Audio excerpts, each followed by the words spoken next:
My parents told me not to come home for Thanksgiving because my sister did not want drama. So I went to a restaurant alone, and the family at the next table invited me to join them. 7 years later, they are now my legal family. My parents found out at my wedding.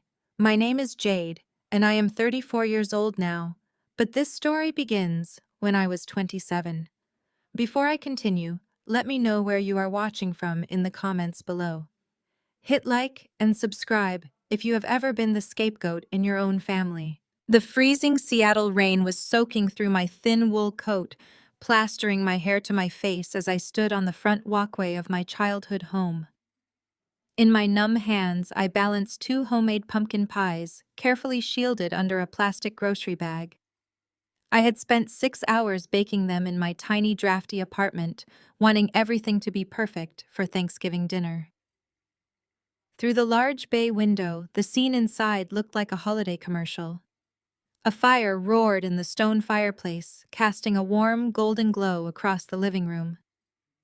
My father, Howard, was pouring wine into crystal glasses.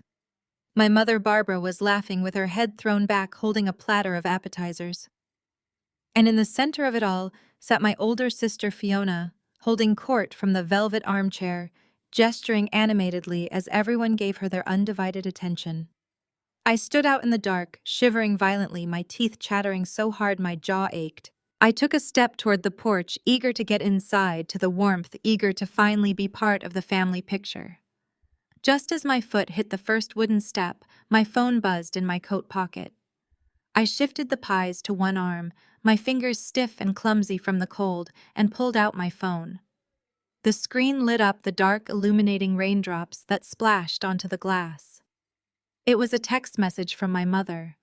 I wiped the screen with my thumb and read the words. "Do not come in. Fiona's startup is having a hard time right now and she is very stressed. Your presence always causes drama and she needs peace tonight. Leave the pies on the porch. Go back to your apartment." I stared at the glowing letters until they blurred together. Leave the pies on the porch. Go back to your apartment. The casual cruelty of the message felt like a physical blow to my stomach. I was standing 10 feet away from them in a torrential downpour, and my mother was texting me to drop off baked goods and disappear into the night like a delivery driver. They had no idea what it had taken for me to get to that porch. I had not told them that I had been laid off from my entry-level logistics job 3 days earlier. The company had downsized, and as the newest hire, I was the first to go. I had exactly $12 left in my checking account. I had spent my last available credit on the flight home to Seattle, desperately needing the comfort of my family, needing a safety net, needing to hear my parents say that everything was going to be all right. I had baked the pies because I could not afford to buy a proper gift using ingredients I had scraped together from my pantry. Fiona, meanwhile, had been given $50,000 of our parents' retirement money just 6 months prior to launch her tech startup. A startup that, according to my mother's text, was currently struggling. Fiona's struggles meant she got a warm, expensive wine and a protective circle of family support. My struggles meant I was not even allowed through the front door because my mere presence was considered a disruption to her comfort. The wind picked up, driving the icy rain sideways. I looked from the text message back to the bay window. Fiona was taking a sip of wine, smiling as my mother patted her shoulder. A surge of desperate, irrational hope pushed me forward. Maybe if they saw me freezing and soaked, they would change their minds. Maybe the text was a joke, a terrible mistake. I walked up the steps, set the pies down on the welcome mat, and knocked on the heavy oak door. The sound echoed loudly. Through the glass panels, I saw my mother freeze. She looked toward the door, her expression instantly twisting from a warm smile to a tight scowl of annoyance. She said something to my father. Howard set his wine glass down and marched toward the entryway. I stood shivering, wrapping my arms around myself, waiting for the door to open wide, waiting for the warmth to spill out, waiting for my dad to pull me inside and scold me for standing in the rain. The deadbolt clicked, but the door only opened a few inches. Just enough for my father's face to appear in the narrow gap. The warm air from the hallway hit my freezing skin, carrying the rich scent of roasted turkey and sage stuffing. "Dad?" I said, my voice trembling uncontrollably. "Please, I am so cold." My dad did not open the door any further. His eyes darted nervously back toward the living room as if checking to see if Fiona was watching. "What are you doing, Jade?" He hissed, his voice low and harsh. "Your mother texted you. Did you not read it?" "I read it." I stammered, tears mixing with the rain on my cheeks. "But I need to come in. I lost my job, Dad. I spent my last dollar getting here. I do not have anywhere else to go tonight." My father's expression did not soften. Instead, his jaw tightened with deep irritation. "This is exactly what your mother meant. You always bring your problems here and ruin the mood. Fiona is dealing with major corporate stress. She does not need to hear about your entry-level job issues. It is Thanksgiving. Can you not just be considerate for once in your life?" He reached into his pocket. Before I could process what was happening, his hand emerged through the crack in the door. He shoved a crumpled $20 bill toward me. I stared at it, uncomprehending. "Take an Uber," he muttered. "Stop making your sister anxious. Just go home, Jade. We will call you next week." And then, with a final, decisive click, he shut the door in my face. The deadbolt slid heavily into place, locking me out in the cold. The porch light flicked off, plunging me into absolute darkness. I stood there on the welcome mat, the $20 bill fluttering in my shaking hand. The wind whipped around the porch, tearing at my wet clothes. But the deepest chill came from within. The realization that I was entirely, fundamentally alone in the world settled into my bones like ice. For 27 years, I had played the role of the dutiful, quiet daughter. I had never asked for loans. I had never demanded attention. I had taken out student loans to pay for my own education while my parents fully funded Fiona's private university tuition. I had accepted the hand-me-downs, the canceled visits, the forgotten birthdays. I had rationalized every slight, telling myself that Fiona just needed more help, that my parents loved us equally but differently. Standing on that porch, staring at the closed oak door, the grand illusion finally shattered. Through the window, the scene inside continued as if nothing had happened. My father had returned to the living room, picking up his wineglass. My mother was serving a massive turkey, placing it directly in front of Fiona. They were a family of 3. I was just the girl standing in the rain, useful only for dropping off pies and disappearing. The sheer absurdity of the $20 bill in my hand made me want to scream. $20 in Seattle on a holiday evening would not even cover the rideshare back to the airport, let alone a ride to my apartment across the city. It was a gesture meant to alleviate his own guilt, not to actually help me. It was the absolute minimum amount of effort required to justify shutting the door. I looked down at the pies I had left on the mat. The rain was already soaking through the plastic bags, ruining the crusts I had spent hours perfecting. A part of me wanted to pick them up and throw them through that beautiful bay window to shatter the glass and force them to look at the mess they had made of me. But doing that would only give them exactly what they wanted. It would give them proof that I was unstable, that I was the dramatic, toxic presence they claimed I was. It would validate Fiona's supposed anxiety. It would give my mother a story to tell her country club friends about her ungrateful, unhinged youngest daughter. I refused to give them that satisfaction. I refused to be the crazy sister in their narrative. My teeth were chattering so violently, I bit my own tongue, the metallic taste of blood grounding me in the present reality. I shoved the damp $20 bill into my coat pocket. I turned my back on the warm, glowing house, on the laughter I could still faintly hear over the storm, and I walked down the steps. Every step away from that house felt like cutting a physical tether. I walked down the long, manicured driveway, my shoes squelching with freezing water. The neighborhood was quiet, every other house lit up with holiday cheer, every driveway packed with the cars of visiting relatives. I was the only person out on the street, a solitary figure moving through the storm. My phone was nearly dead, the battery drained by the cold and the long flight. I pulled it out and opened a rideshare app.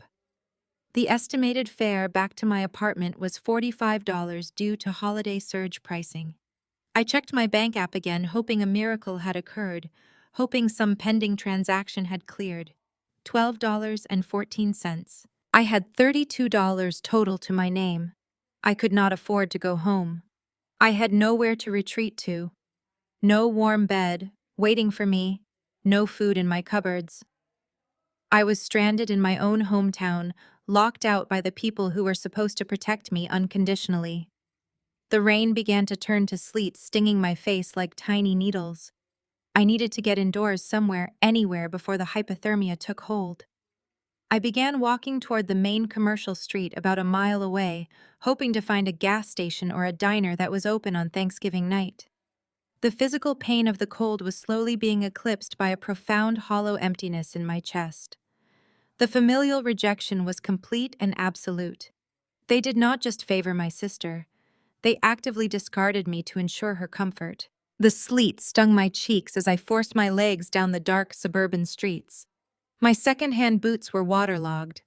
I kept one hand buried in my pocket, fingers curled around the $20 bill my father had shoved at me. It felt like a physical brand of my worthlessness. I walked until the residential streets gave way to a commercial district. At the end of the block, a soft amber glow spilled onto the wet pavement. It was a high-end steakhouse. Through the rain-streaked glass, I saw white tablecloths and waiters moving with quiet efficiency. I pushed open the heavy front door, and the rush of warm air made me dizzy. The hostess looked up. Her eyes widened slightly as she took in my dripping form. I pulled the $20 bill from my pocket and smoothed it out on her podium. "I am not here for dinner," I told her, my voice shaking. "I just need to sit at the bar. I will order hot water with lemon and tip the bartender this entire 20. I just need to be warm." The hostess looked at the bill, then at my face. Her professional veneer slipped, replaced by genuine pity. "Keep your money, honey," she said softly. "The bar is empty. Go take a seat at the far end by the fireplace. I will have someone bring you a pot of hot tea." I thanked her, my voice cracking, and made my way to the empty bar. I slid onto a leather stool near the hearth. The heat from the flames radiated against my frozen skin. The bartender brought me a heavy ceramic teapot and a cup. I wrapped my hands around the warm porcelain, lowered my head, and finally let the tears fall. I cried silently, mourning the family I never really had. I tried to keep my breakdown quiet, staring down at my teacup. In the adjacent dining area, only one table was occupied. An older, distinguished couple sat at a large booth. Their table was covered in a lavish holiday feast. Yet they were not eating. They sat in heavy, suffocating silence. The man kept looking at the empty chair between them. The woman was slowly turning her wineglass by the stem, her eyes distant and incredibly sad. I wiped my face with a cocktail napkin. I took a deep breath and stared hard at the fireplace, willing my tears to stop. "Excuse me, dear." The voice was soft and startlingly close. I jumped and turned right. The elegant woman from the booth was standing next to my bar stool. Up close, I could see deep lines of grief etched around her kind eyes. "I am so sorry to bother you," she said, her tone smooth and refined. "My husband and I were sitting over there. We could not help but notice you seemed to be having a very difficult night." I swallowed hard, mortified that my silent crying had disturbed them. "I am so sorry," I stammered frantically, wiping under my eyes.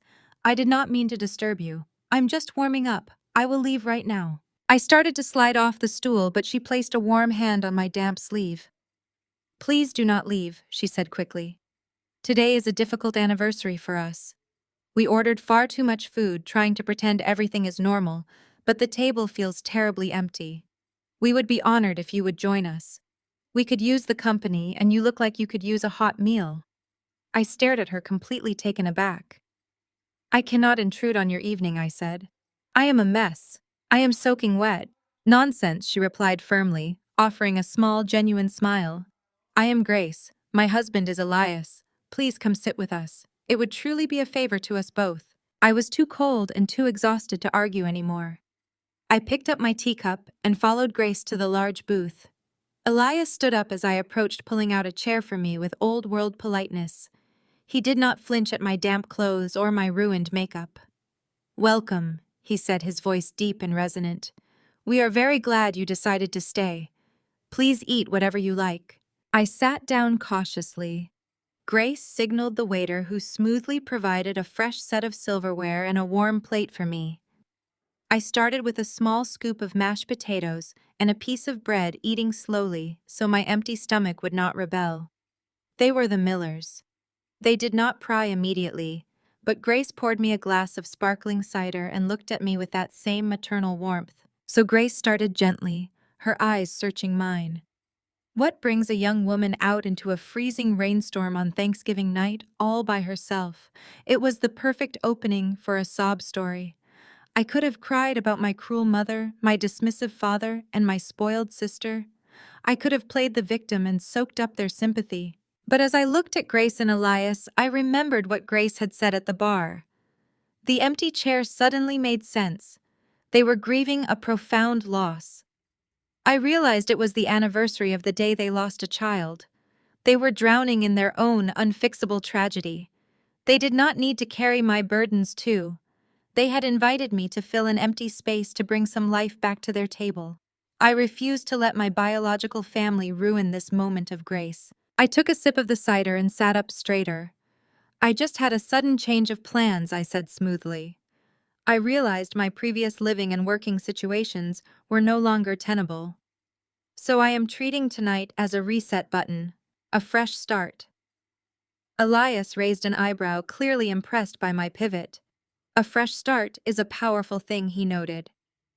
"What line of work are you resetting from?" "Logistics and supply chain management," I replied. I was managing inventory routing for a mid-sized distributor until they downsized this week. I smiled, letting my natural analytical mind take over, pushing the emotional trauma away. Honestly, the layoff was a blessing in disguise. Their routing protocols were archaic. They were bleeding capital on inefficient delivery zones. Elias leaned back in his chair, his eyes suddenly sharp and focused. He set his fork down. "Is that so?" he asked, his tone shifting from polite host to intrigued businessman. "Tell me, if you were sitting in the operations chair, how would you have fixed it?" It was a challenge, a test. I could feel the energy at the table change. I put my own fork down and gathered my thoughts. I decided to use the environment right in front of us to prove my point. "I will give you an example right here," I said, gesturing to the restaurant floor. "Look at the way this steakhouse is operating tonight. They have 3 servers working the floor, but all the orders are bottlenecking at the kitchen pass. Why? Because the expediter is batching the tickets by table instead of by prep time." Elias followed my gaze toward the kitchen doors. "Go on," he said, a faint smile touching his lips.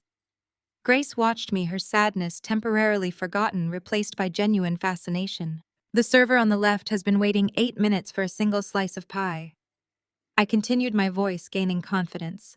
"Meanwhile, the server on the right is holding 2 hot steaks, waiting for a side salad that has not been tossed yet.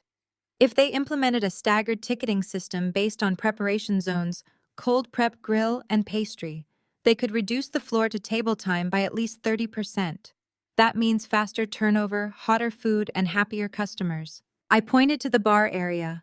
"Furthermore, their inventory management is visibly inefficient. The bartender is walking to the back storage room every time someone orders their house red wine. For a holiday shift, even a slow one, the high-volume items should be forward-stocked behind the bar to minimize transition time. They are paying their staff to walk empty hallways instead of servicing guests. It is a fundamental supply chain error occurring on a micro level." I stopped, suddenly realizing I was lecturing this wealthy couple about restaurant management. I flushed, feeling embarrassed. "I am so sorry," I said quickly. "I did not mean to go on a rant. It is just how my brain works. I see systems and patterns everywhere. I cannot turn it off." Elias did not look annoyed. He looked absolutely captivated. He shared a brief, meaningful look with Grace. Grace nodded slightly, a silent communication passing between them that carried the weight of decades of partnership. Elias turned back to me, resting his elbows on the table and steepling his fingers. "Do not apologize, Jade," he said, his voice carrying a new weight of authority. "That was a remarkably astute analysis for a brief observation. You see inefficiencies where most people just see a delayed slice of pie. You understand the flow of movement, time, and resources. That is a rare talent. I felt a sudden heat rise in my chest, a stark contrast to the freezing rain still soaking my clothes. For 27 years, my own father had looked at me and seen a nuisance. He saw a burden who asked for too much space. My sister looked at me and saw a punching bag to elevate her own fragile ego. My mother saw a flaw in her perfect family portrait. Yet here was a complete stranger, a man who commanded the room simply by sitting in it, looking at me as if I were a valuable asset. Grace signaled the waiter and smoothly ordered 2 slices of bourbon pecan pie and fresh coffee. She turned her warm gaze back to me. "So Jade," Grace said softly, "a woman with a mind like yours should not be stranded in a storm on a holiday. What logistical error led you to this bar stool tonight?" I looked down at my hands. I did not want to sound pitiful. I refused to be a charity case. I took a steadying breath and looked Elias directly in the eye. "I miscalculated my safety net," I stated flatly. "My previous employer downsized my department 3 days ago. I spent my remaining capital on a flight home, calculating that familial loyalty would provide temporary shelter while I secured new employment. That was a critical error in judgment. I failed to factor in the emotional tax my presence demands from them. I became a liability to their holiday aesthetic. So my father handed me a $20 bill and locked the door." Elias did not offer meaningless platitudes. He did not give me a pitying look. Instead, his eyes narrowed with sharp, calculating intensity. "You assessed a volatile variable as a stable one." He noted, his voice devoid of pity, but heavy with respect. "Family is the most unpredictable variable in any equation. You made a bad investment, Jade. But you recognize the failure. That is the first step to mitigating the loss." I nodded, taking a sip of the hot tea the bartender had brought earlier. "Exactly. The data is clear. They are not a viable support system. I just need to restructure my assets, find temporary shelter tonight, and begin a rigorous job hunt on Monday morning." The waiter arrived, placing the warm pecan pie and steaming coffee on the table. Grace slid a plate toward me, her diamond rings catching the firelight. "Eat," she commanded gently. "You cannot strategize on an empty stomach." I picked up my fork, my hands still trembling slightly from the lingering cold, and took a bite. It was the best thing I had tasted in days. As I ate, Elias pulled a sleek silver pen from his jacket pocket. He reached for a fresh linen napkin and smoothed it out on the table. "My name is Elias Miller," he said, his tone entirely businesslike now. "My company handles global supply chain logistics for enterprise-level retail corporations. We move millions of units across international borders every single day. Right now, I have a hemorrhaging wound in my European shipping sector. We are losing capital on empty return containers. Ships are crossing the Atlantic loaded with inventory and coming back completely empty because our return contracts are misaligned." He drew a quick, sharp diagram on the napkin. 2 continents, a shipping route, and a massive red zero in the middle.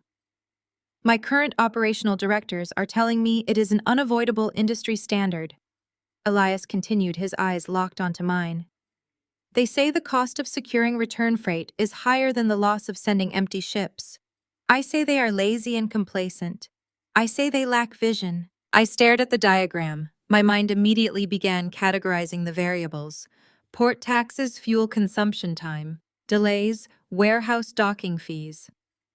"Have you considered cross-leasing your cargo space to secondary markets?" I asked, the words spilling out before I could stop them. "You do not need to secure primary retail freight. You could lease the empty containers to agricultural exporters or raw material suppliers at a discounted rate. You take a loss on the premium freight charge, but you subsidize the fuel costs, converting a total loss into a marginal gain." Elias dropped the pen on the table. A slow, brilliant smile spread across his weathered face. He looked at Grace. Grace smiled back, her eyes shining with tears that had nothing to do with sorrow and everything to do with unexpected hope. "I am not giving you a handout, Jade," Elias said, his voice dropping an octave. "I do not do charity in my boardroom. But I am giving you a test. Monday morning, you will arrive at the Miller Global Logistics headquarters downtown. You will not have a desk. You will not have a title. You will have a temporary badge and 3 days to draft a comprehensive structural analysis of my European shipping routes. He leaned forward, the full weight of his billionaire status pressing into the space between us. It will be brutal, he warned. My executives will hate you. They will try to undermine you because you are young and because you will be exposing their incompetence. If your data is flawed, if you buckle under the pressure, I will walk you out of the building myself. But if you can prove on paper what you just told me over a slice of pie, you will have a career that most people cannot even fathom. I stopped breathing for a fraction of a second. This was not just a job offer. This was a lifeline thrown into a raging ocean. It was the exact opposite of the $20 bill my father had shoved through a cracked door. Elias was not trying to make me go away. He was demanding that I step up. I accept the terms, I said, my voice rock steady. You will have a preliminary routing model by Wednesday afternoon. Grace reached into her designer handbag. She pulled out a thick stack of crisp bills and placed them firmly on the table in front of me. Do not argue with me, she said, anticipating my refusal. This is an advance on your first week of consulting. You cannot fix European shipping routes if you die of pneumonia in a bus terminal tonight. You will go to the hotel across the street. You will book a room, take a hot shower, and buy a dry suit tomorrow. Consider it a necessary corporate investment. I looked at the money, then at Grace's face. There was no pity there. There was only fierce, undeniable belief in my potential. For the first time all night, my vision blurred with genuine tears. Not tears of rejection, but tears of profound gratitude. Thank you, I whispered, my voice finally cracking. You have no idea what this means to me. We know exactly what it means, Elias said softly. We know what it is like to look at an empty chair and wish things were different. You are filling a void for us tonight, Jade. The business is just the bonus. An hour later, I was standing in the opulent lobby of the Grand Hotel directly across from the restaurant. The concierge had booked me a beautiful room on the 10th floor, paid for by the advance Grace had forced me to take. The lobby was warm, smelling of cedar and expensive vanilla. I held my room key in my hand, feeling the solid weight of a new beginning. Before heading to the elevators, I reached into my damp coat pocket and pulled out my phone. It had survived the rain, though the battery was now clinging to a mere 2%. The screen lit up, displaying a single notification. It was a text message from Fiona. I opened it, expecting a gloating comment or a passive-aggressive remark about the pies. Instead, it was a picture. It was a selfie of Fiona, my mother, and my father sitting around the dining table. They were all smiling brightly, holding up glasses of expensive wine. The caption read, "So thankful for family peace and quiet tonight. Hope your Uber driver was nice." I stared at the image. I looked at the smiles on my parents' faces. They looked so relieved, so entirely unburdened by my absence. There was no follow-up text from my father asking if I had made it home safely. There was no message from my mother checking to see if I was warm. They had discarded me into a freezing storm on a major holiday, and they were actively celebrating my departure. For 27 years, I had craved a seat at that table. I had molded myself into the perfect, quiet, undemanding daughter, hoping that one day they would look at me with the same pride and affection they showered on Fiona. I had absorbed their insults, excused their neglect, and accepted their financial abandonment because I believed that blood required absolute loyalty. But loyalty is a two-way street. They had just burned their side of the bridge to the ground. I did not feel angry anymore. The searing rage that had propelled me through the rain had evaporated, replaced by a cold, clinical clarity. I was a logistics expert. I understood value, and I finally understood my own. Howard, Barbara, and Fiona were a depreciating asset. They were a toxic liability, draining my emotional capital, offering absolutely zero return on investment. I had been paying the high cost of their rejection for too long. I did not type out an angry reply. I did not send a long paragraph explaining how much they had hurt me. Giving them a reaction would only feed their narrative that I was dramatic and unstable. It would give Fiona another story to spin for sympathy. Instead, I pressed my thumb against the power button on the side of the device.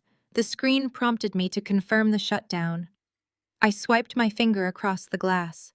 The image of their smiling faces vanished, swallowed by absolute darkness. The phone went entirely dead. I walked over to a heavy brass trash can near the elevator bank. I pulled the crumpled, damp $20 bill from my pocket. The bill my father had traded for his conscience. I dropped the wet money right into the trash. It was worthless to me now. The elevator chimed, the polished doors sliding open to welcome me. I stepped inside, the warm light washing over my tired shoulders. As the doors closed, sealing me off from the cold, wet reality of my past, I made a silent, unbreakable vow to myself. I would take Elias Miller's brutal test. I would master his global supply chain. I would build an empire of my own making, surrounded by people who recognized my brilliance instead of punishing me for it. I would become entirely untouchable. I would rise so high, so fast, and so silently that my biological family would never even see my shadow. I would never for the rest of my life beg for a seat at their table again. I was going to build my own table, and they would never be invited. 7 years later, the Seattle rain still beat against the glass, but I was no longer shivering on the wrong side of a locked door. I stood at the head of a massive mahogany table on the 50th floor of the Miller Global Logistics Tower. The panoramic windows offered a sweeping view of the Puget Sound, a gray expanse of water dotted with our cargo ships. I was 34 years old, and I was the chief operating officer of a multi-billion-dollar international empire. I wore a sharp, custom-tailored charcoal suit, my posture perfectly straight, my voice carrying absolute authority. 20 senior executives sat around the table, their eyes fixed on the digital presentation I was controlling. I flipped to the next slide, highlighting a supply chain bottleneck in our Asian markets. We are losing exactly $4.2 million a quarter on delayed port transfers in Singapore. I stated, my tone even but uncompromising. The local directors are blaming weather patterns, but the data indicates a critical failure in predictive scheduling. I want the entire regional management team restructured by Friday. If they cannot adapt to our algorithmic models, we will find people who can. We do not tolerate comfortable incompetence. The regional vice president swallowed hard and nodded quickly, jotting down notes. Nobody argued. They knew better. Over the past 7 years, I had earned a reputation for being brilliantly ruthless when it came to efficiency. I had started at the very bottom, working 80-hour weeks analyzing cargo manifests, until my eyes blurred mapping out shipping routes on whiteboards while eating cold takeout at 3 in the morning. I had systematically dismantled and rebuilt the company's European and South American logistics networks, saving the firm hundreds of millions of dollars. Elias Miller had given me a chance, but I had earned my empire. Elias sat at the opposite end of the table, his silver hair catching the ambient light. He watched me with a quiet, profound pride. He did not look at me the way a CEO looks at a valuable employee. He looked at me the way a father looks at his daughter. When the meeting concluded and the executives filed out of the room in a hurried, respectful silence, Elias remained in his chair. He closed his leather portfolio and offered me a warm smile. "You terrified the regional vice president, Jade?" He noted, his eyes crinkling at the corners. "It was beautiful to watch. You have completely mastered the Singapore crisis." I sat down next to him, letting my corporate armor drop.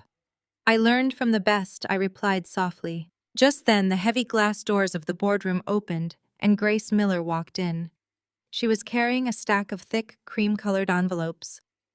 At 68, Grace exuded a timeless elegance, her presence always bringing a sense of deep calm into any room. Her face lit up the moment she saw me. She walked over and kissed the top of my head, a gesture so natural and full of pure maternal affection that it still occasionally made my breath catch. "I have the final proofs for the wedding invitations," Grace announced, laying the heavy envelopes on the table. The calligrapher did a spectacular job with the gold foil pressing. "I know you and Liam wanted something understated, but I simply could not resist adding a touch of classic silk ribbon. I hope you do not mind my meddling." I reached out and covered her hand with mine, squeezing it tightly. "I do not mind at all, Mom," I said. Calling her mom was a transition that had happened naturally over the years. Elias and Grace had not just mentored me in business. They had folded me into their lives with a fierce protective love that healed the deepest, most broken parts of my soul. They had lost their only biological daughter to a sudden illness a decade ago, leaving a massive void in their hearts. I had been discarded by my family, left with a void of my own. We had saved each other. 3 years ago, on a quiet Sunday afternoon at their sprawling waterfront estate, Elias and Grace had presented me with a thick legal document. It was not a corporate contract or a stock transfer. It was a formal petition for adult adoption. Elias had looked at me with tears in his eyes and told me that blood did not make a family choice, did. He said they had chosen me on that freezing Thanksgiving night, and they wanted the world and the law to recognize me as their true daughter. I had cried until I could barely breathe, signing the papers that officially made me Jade Miller. Grace pulled a sample invitation from the stack and handed it to me. The heavy cardstock felt significant in my hands. The elegant script announced the upcoming marriage of Jade Miller and Liam Vance. Speaking of the groom, the boardroom door opened again. Liam stepped inside, bringing an immediate shift in the room's energy. Liam was 36, devastatingly handsome, with sharp features and a brilliant analytical mind that matched my own. He was the executive vice president of our international division, overseeing operations across 3 continents. We had met 4 years ago during a brutal corporate merger in London. Instead of competing, we had collaborated, tearing through complex legal structures side by side. Respect had blossomed into a deep, unshakable partnership, and that partnership had ignited into a profound, consuming romance. Liam walked straight over to me, leaning down to press a soft kiss against my temple. He rested his hand on the back of my chair, a silent, steady anchor. "How did the restructuring meeting go?" he asked, his voice low and intimate. "She executed a flawless corporate takeover of the Asian markets," Elias answered proudly, standing up to gather his things. "I am leaving the company entirely in your hands, Liam. Between you and Jade, I can finally retire to the golf course in peace. Come along, Grace. Let us leave the engaged couple to review their stationery." Elias and Grace exited the boardroom, their hands casually linked together. I watched them go, a profound wave of gratitude washing over me. Liam pulled up a chair and sat next to me, tracing the gold foil lettering on the invitation with his thumb. 6 weeks, he said softly, his eyes meeting mine. 6 weeks until you are officially stuck with me forever. Are you ready for this, Jade? The venue is finalized, the caterers are locked in, and the guest list is sitting at 300 of the most powerful people in the corporate world. I smiled, leaning into his touch. "I have never been more ready for anything in my life," I told him.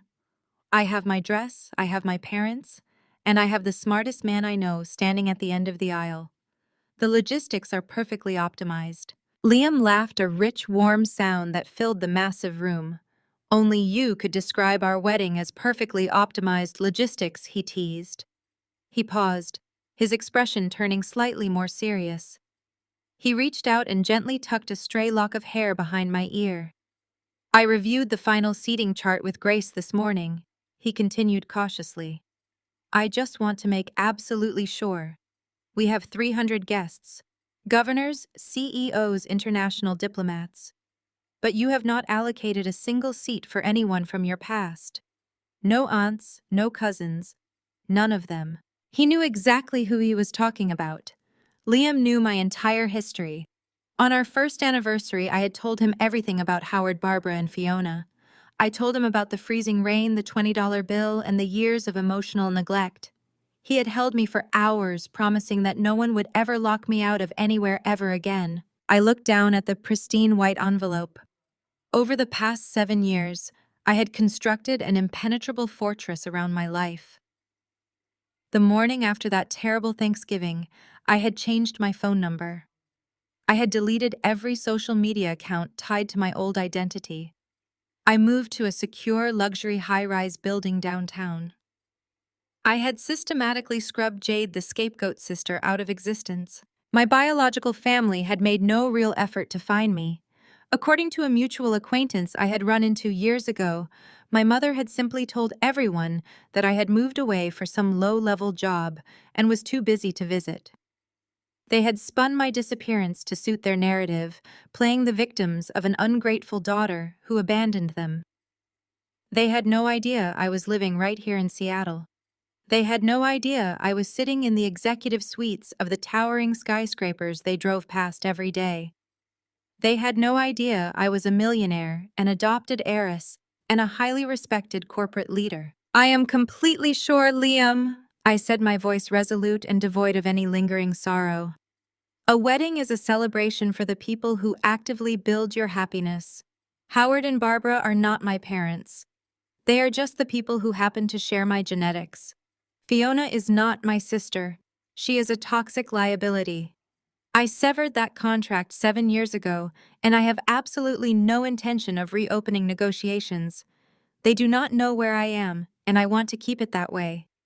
They lost the privilege of knowing me." Liam nodded, his eyes filled with fierce protective respect. He kissed the back of my hand. "Your table, your rules," he agreed smoothly. "I just wanted to make sure your heart was entirely clear." "It is crystal clear," I assured him. I picked up the stack of invitations, feeling a surge of pure, unadulterated triumph. I had built a life so rich, so secure, and so full of genuine love that the cold memories of my past felt like a distant, irrelevant movie. I was safe. I was powerful. I was loved. My fortress was complete, and the walls were too high for my biological family to ever climb. At least that was what I truly believed at the time. I had accounted for every variable in my supply chain, mapped out every global shipping route, and secured every corporate asset. But Elias was right about one thing. Family is a highly unpredictable variable. And despite my perfect calculations, the past was about to violently collide with my present, forcing me to confront the very people I had sworn to forget. The fortress I had built was strong, but a single photograph was about to breach the gates. The fortress I had built was strong, but a single photograph was about to breach the gates. It was a digital ghost from a life I had left behind, sent by an unknown number. It showed Fiona, Howard, and Barbara standing in front of a sprawling, luxurious estate. They were dressed in designer clothing, holding crystal flutes projecting an image of absolute perfection. But I was a master of logistics. I knew how to read the data hidden beneath the surface. I knew that the image was a desperate lie. Across the country, the reality of their existence was a carefully constructed nightmare, and the walls were rapidly caving in. The headquarters of Fiona's highly touted tech startup NovaStream was no longer a sleek downtown loft. It was a cramped, windowless office situated above a failing strip mall. The air inside smelled of stale coffee, ozone, and sheer desperation. Fiona sat behind a cheap laminate desk, her hands buried in her unwashed hair. The glowing screen of her laptop displayed a commercial bank account balance that hovered dangerously close to zero. It had been bleeding money for 5 long years. The $50,000 our parents had initially handed over had evaporated in the first 6 months. She had squandered it on expensive launch parties, customized designer office furniture, and a bloated, entirely unjustified salary for herself. She had hired her attractive friends instead of competent software engineers. She had sold a massive, world-changing vision without bothering to build a single working product. When traditional banking institutions stopped taking her calls and investors stopped responding to her pitch decks, Fiona had turned to alternative funding. She had sought out private lenders. These were the kind of men who did not ask for long-term business plans or quarterly projections, but who demanded exorbitant interest rates and weekly physical check-ins. Her phone vibrated violently against the desk. The caller ID flashed an unrecognized local number. Fiona flinched, as if the device had physically burned her. She knew exactly who it was. She hit the ignore button, but her hands shook so badly she nearly pushed the phone off the desk. A text message immediately followed. "You are 3 weeks behind, Fiona. We are done leaving voicemails. Have the payment by Friday or we visit the house." Fiona choked back a dry sob, shoving the phone deep into her designer handbag. She had maxed out every credit card issued in her name. She had taken personal loans she could never hope to repay. The brilliant, trailblazing CEO persona she curated so carefully for social media was a hollow shell. She was a complete fraud, teetering on the very edge of utter ruin. But she refused to admit failure. Admitting failure meant admitting that I was the smart one. It meant losing her coveted status as the golden child of the family. So she did what she had always done. She ran back to our parents and demanded they fix her mistakes. 10 miles away in the formal dining room of my childhood home, Howard and Barbara were quietly signing away their future. A stern-faced notary public sat across from them, sliding a thick stack of legal documents across the polished oak table. Barbara's hand trembled slightly as she gripped the heavy pen. She looked at my father, her eyes searching for any sliver of reassurance. "This is the right thing to do," Howard stated, his voice firm, though the deep, haggard lines around his mouth betrayed his absolute exhaustion. NovaStream is on the verge of a massive global breakthrough. Fiona just needs a temporary bridge loan to cover her operating costs until her next major funding round clears. The traditional banks simply do not understand the fast-paced nature of her tech sector. They are too rigid. Barbara nodded eagerly, desperate to believe the fiction they had authored. Exactly, she agreed quickly, signing her name on the dotted line. She is an innovator. Innovators always face hurdles before they change the world. Once her software officially launches, we will pay off this second mortgage in a single month. She will probably buy us a vacation home in the south of France to thank us. They were remortgaging the house they had lived in for 30 years. They were liquidating the absolute last remnants of their retirement savings to bail out a company that essentially did not exist. They were actively blinding themselves to the glaring red flags because facing the truth was far too painful. To acknowledge Fiona's catastrophic failure would mean acknowledging their own massive failure as parents. It would mean confronting the agonizing fact that they had bankrupted themselves for an illusion, while the daughter they had thrown into the freezing rain was the only one who actually understood how the real world operated. They thanked the notary, took their copies of the heavy paperwork, and mechanically prepared for the evening. Tonight was the annual family holiday gathering, and appearances had to be flawlessly maintained. The house was soon filled with the loud, chaotic chatter of extended family. Aunts, uncles, and cousins crowded into the living room, holding crystal glasses of wine and admiring the festive, expensive decorations. Fiona arrived exactly an hour late, ensuring she made a grand entrance. She wore a pristine white pantsuit and carried a bottle of imported champagne that our parents had secretly purchased for her to present as a lavish gift. She swept into the room, kissing cheeks and accepting praise with practiced, sickening humility. "Fiona, darling, you look completely exhausted," Aunt Martha clucked, pulling her into a tight hug. Fiona sighed dramatically, pressing a delicate hand to her chest. "It is just the startup life, Aunt Martha. I had a brutal conference call with our major investors in Tokyo at 4 in the morning. We are scaling up our infrastructure so fast it is hard to keep track of the time zones. But it is entirely worth the lack of sleep. We are literally changing the digital landscape of the supply chain industry." Howard stood proudly by the stone fireplace, puffing his chest out. "Did you tell them about your featured article in the local business journal, Fiona?" he prompted loudly, ensuring the entire room halted their conversations to listen. Fiona waved her hand with feigned modesty. "Oh, Dad, it was just a small interview. They wanted to highlight successful female founders in the tech space. It is really no big deal." "It is a huge deal," Barbara chimed in, passing around a silver platter of expensive appetizers they had purchased using their newly acquired high-interest credit line. "We are just so incredibly proud of her.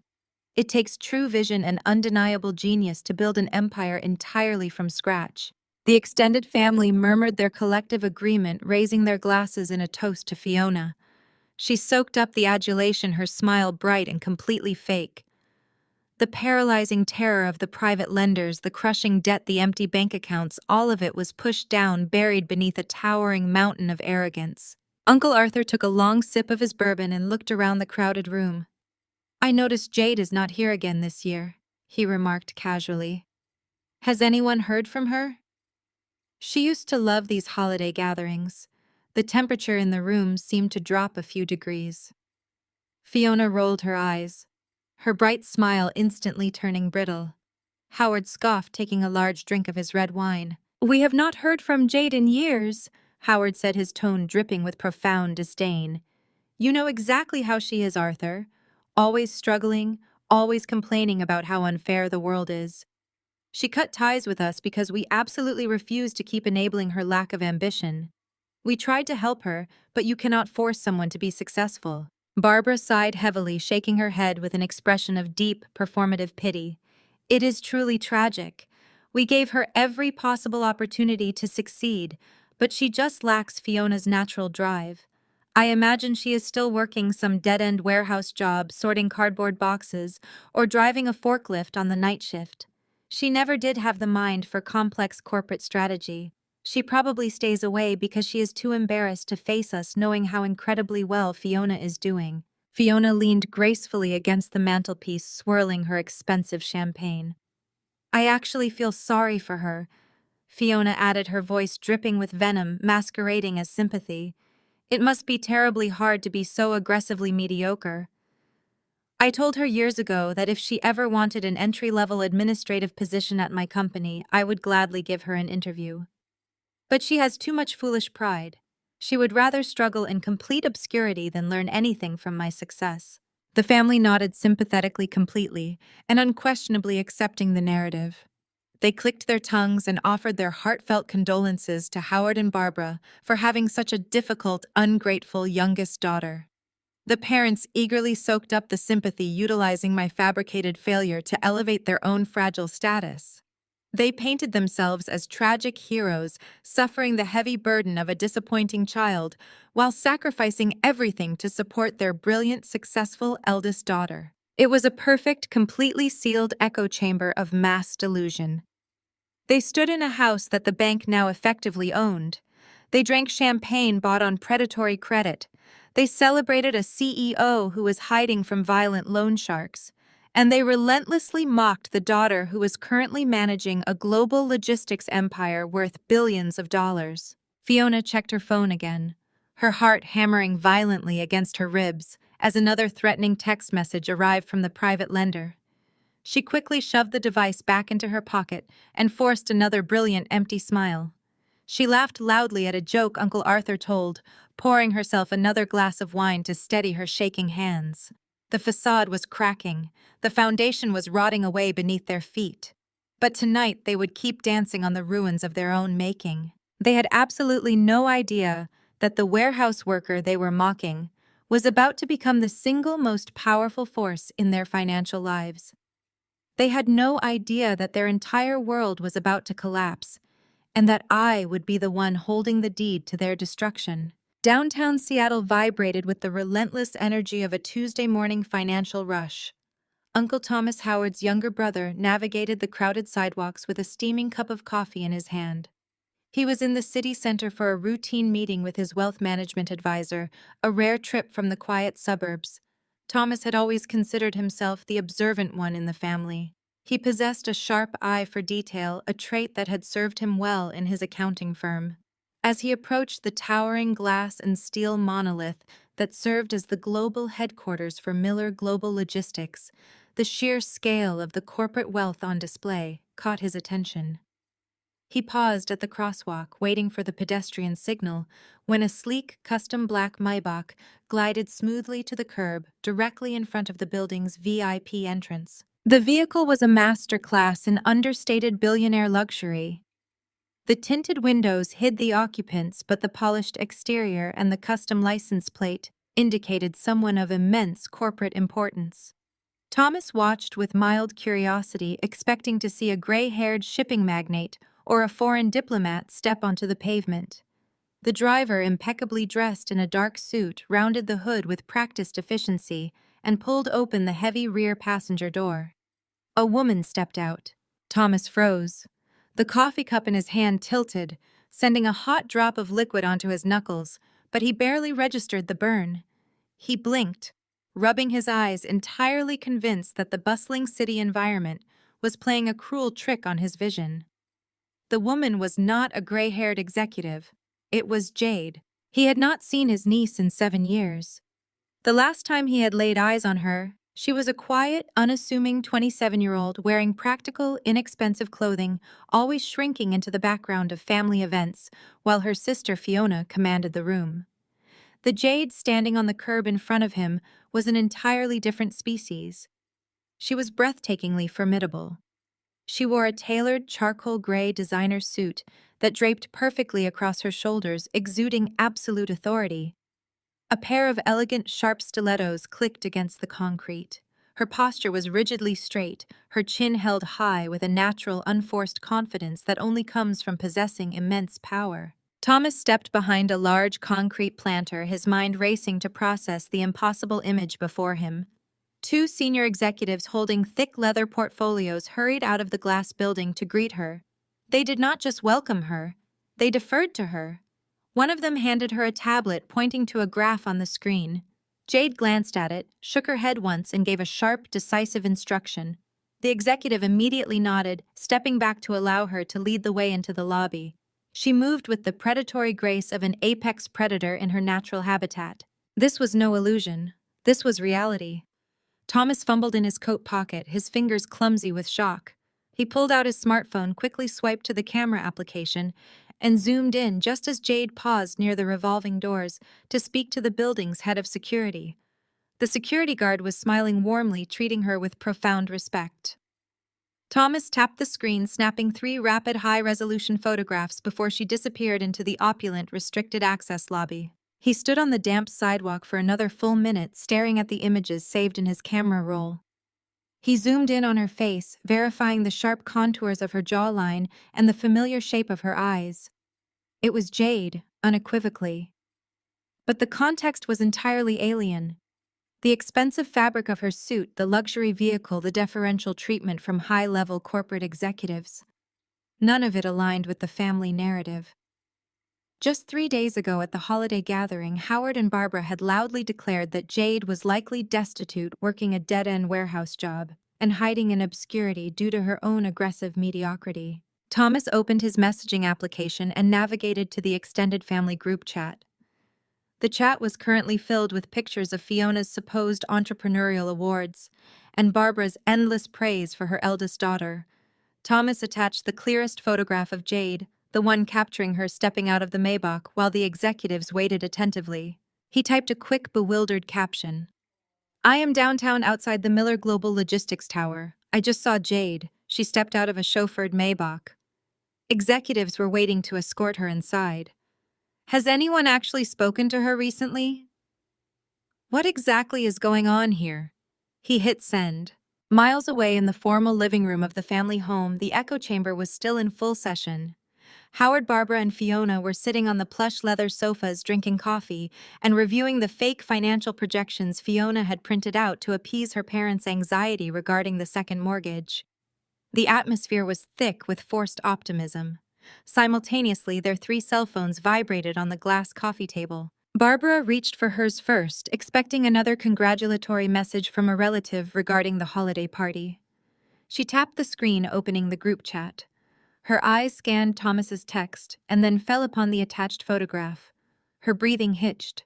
The coffee cup in her other hand rattled against its saucer. "Howard," she whispered, her voice tight and suddenly breathless. "Look at your phone. Look at the group chat right now." Howard frowned, picking up his device. Fiona, already agitated by the constant threat of private lenders contacting her, snatched her own phone with a defensive scowl. The 3 of them stared at the glowing screens in absolute suffocating silence. The photograph was undeniably clear. There was the black Maybach. There was the driver holding the door. There were the executives standing at attention. And right in the center of the frame, commanding the space with effortless, wealthy authority, was the daughter they had discarded. The daughter they had mocked just 72 hours prior. "It is a mistake," Howard said flatly, his voice lacking its usual booming conviction. "Thomas is getting old. His eyesight is failing him." He saw a woman who vaguely resembles Jade and jumped to an absurd conclusion. Jade does not wear clothes like that. Jade certainly does not ride in luxury town cars. Barbara zoomed in on the image, her manicured thumb dragging across the screen. The high-resolution photo refused to blur the truth. The tailored fit of the suit, the expensive watch catching the morning light, the undeniable facial features. It is her. Howard Barbara murmured, a cold dread pooling in her stomach. That is definitely Jade. But I do not understand. Why is she at a corporate headquarters? Why is she dressed like a CEO? Fiona felt the walls of the living room closing in on her. The air suddenly felt too thin to breathe. She looked at the image of her sister, and a violent, visceral wave of jealousy and terror washed over her. Fiona was drowning in massive debt, dodging violent loan sharks, and hiding behind a crumbling facade of fake success. Seeing Jade radiating actual, undeniable wealth and power was a direct threat to her entire existence. It shattered the core foundation of her identity as the superior golden child. Fiona practically threw her phone onto the coffee table. She let out a sharp, condescending laugh that sounded more like a bark of panic. "Oh my God, you two are so incredibly gullible," Fiona sneered, her voice dripping with desperate, venomous mockery. "Look at the context. Think logically for a single second." Howard and Barbara looked at their eldest daughter, desperate for her to provide a rational explanation that would protect their fragile worldview. "She is not a CEO." Fiona continued, waving her hand dismissively at the phone. "She is a personal assistant, or maybe an intern. Look at her standing by the car door. She is probably just fetching coffee or running errands for the actual executives in that building. That Maybach belongs to her boss. She is literally just stepping out of it because she was tasked with carrying their briefcases. You know how these massive corporations work. They make their low-level grunts dress up in cheap knockoff suits so they do not embarrass the firm when they run out to buy lunch." Barbara exhaled a massive sigh of relief, instantly latching onto Fiona's delusion like a drowning woman grabbing a life preserver. "Of course," Barbara said, her hand fluttering to her chest. "That makes perfect sense. She is an assistant. It is a service role. That explains the executives standing there. They are probably her managers waiting to give her a list of menial chores for the day." Howard nodded vigorously, his posture returning to its usual arrogant rigidity. He picked up his phone and began typing a response to his brother. "Exactly. Thomas is blowing things completely out of proportion." Jade always lacked the aggressive drive required for true corporate leadership. She is perfectly suited for a subservient role. Opening doors, carrying bags, fetching coffee. It is honest work, I suppose, even if it lacks the visionary genius that Fiona possesses. Fiona leaned back into the sofa cushions, crossing her legs and projecting a mask of total, unbothered superiority. The private lender's final warning text was still burning a hole in her pocket, but she refused to acknowledge it. She stared at the ceiling, enforcing her own fabricated reality. "It is actually quite sad," Fiona mused aloud, her tone dripping with fake pity. "She is playing dress-up, trying to look important while performing administrative tasks for people who actually matter. She probably begged her boss to let her ride in the back of the car just to feel wealthy for 5 minutes. We should pity her, really. It proves she is exactly where we always knew she would end up, working a dead-end job entirely dependent on someone else's success, completely devoid of any real ambition." Howard hit send on his message, officially cementing their collective denial into the family record. He set the phone down and smiled proudly at Fiona. "You are entirely correct, sweetheart. We will not let Thomas's foolish misunderstanding distract us from what is truly important. Your company is the one changing the world.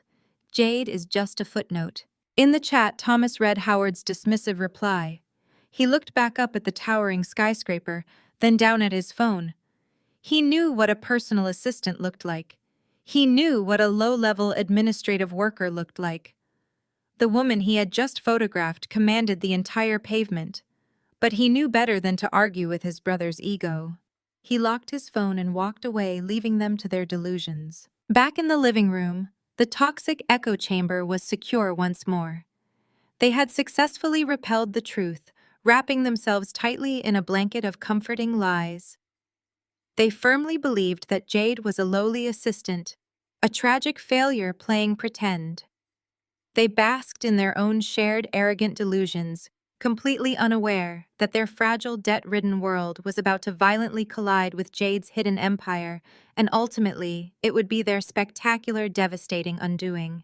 I sat in my corner penthouse overlooking the vast Seattle skyline, staring at the three pristine gold foil pressed wedding invitations resting on the massive marble kitchen island.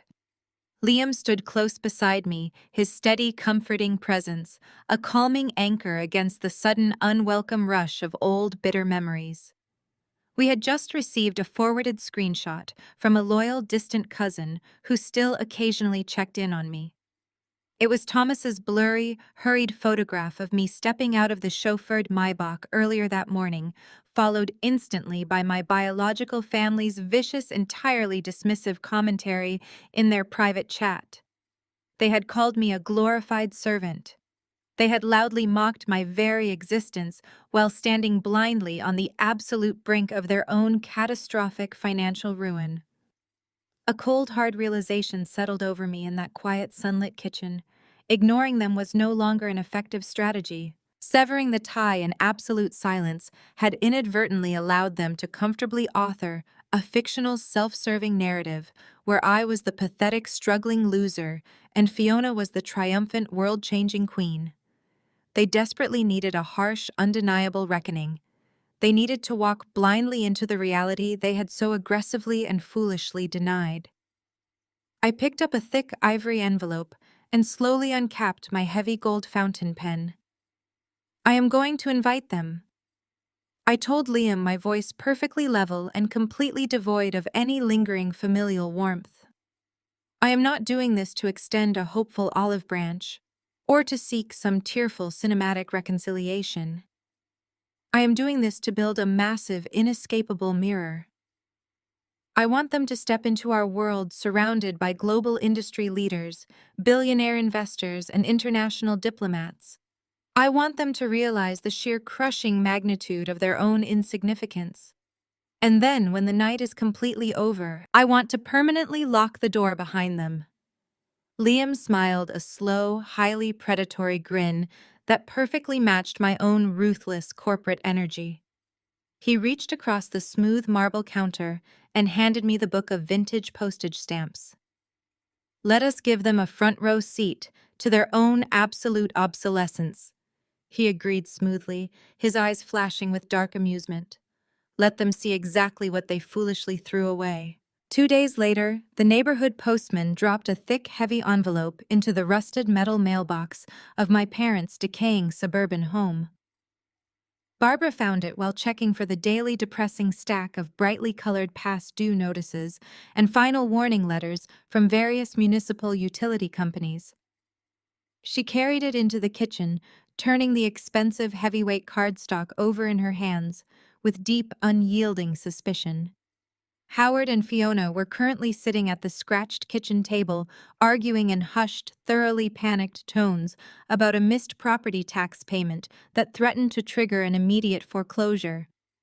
Barbara tossed the elegant sealed envelope right onto the center of the table, interrupting their tense debate. "It is from Jade," she announced, her tone a potent mix of immediate distaste and genuine baffled confusion. Howard frowned deeply, picking up the envelope and inspecting the custom wax seal.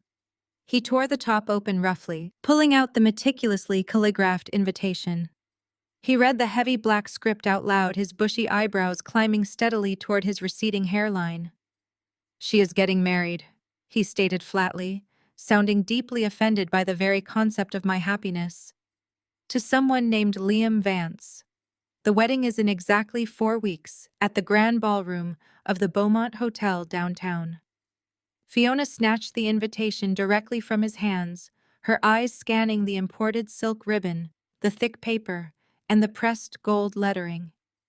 She let out a loud, harsh, entirely unconvincing laugh that echoed in the small room.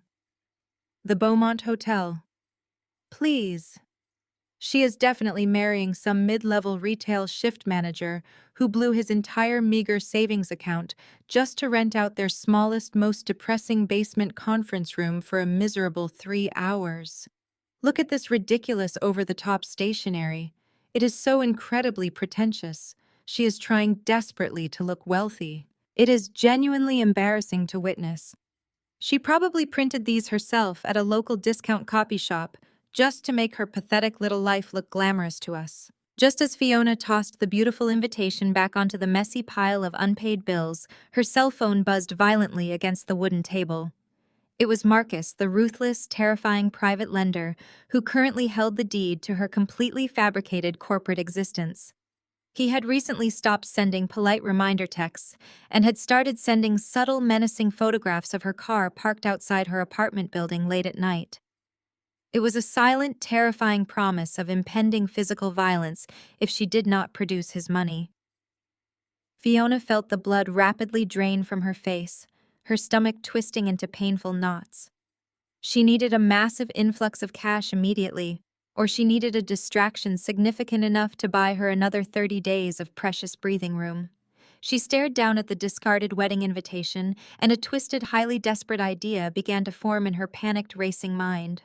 Marcus was aggressively demanding a face-to-face meeting. He wanted to see tangible collateral. He wanted solid, undeniable proof that she came from a respectable, financially stable background that could eventually pay back the staggering loans she had recklessly taken.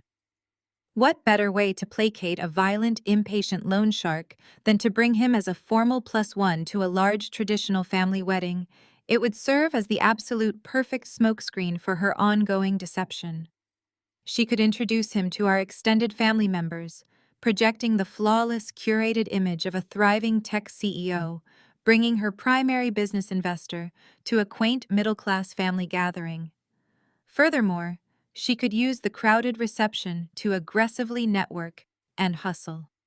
"I am going to this wedding," Fiona announced, a frantic, manic energy suddenly lighting up her eyes as she formulated her escape plan. "And I am bringing Marcus.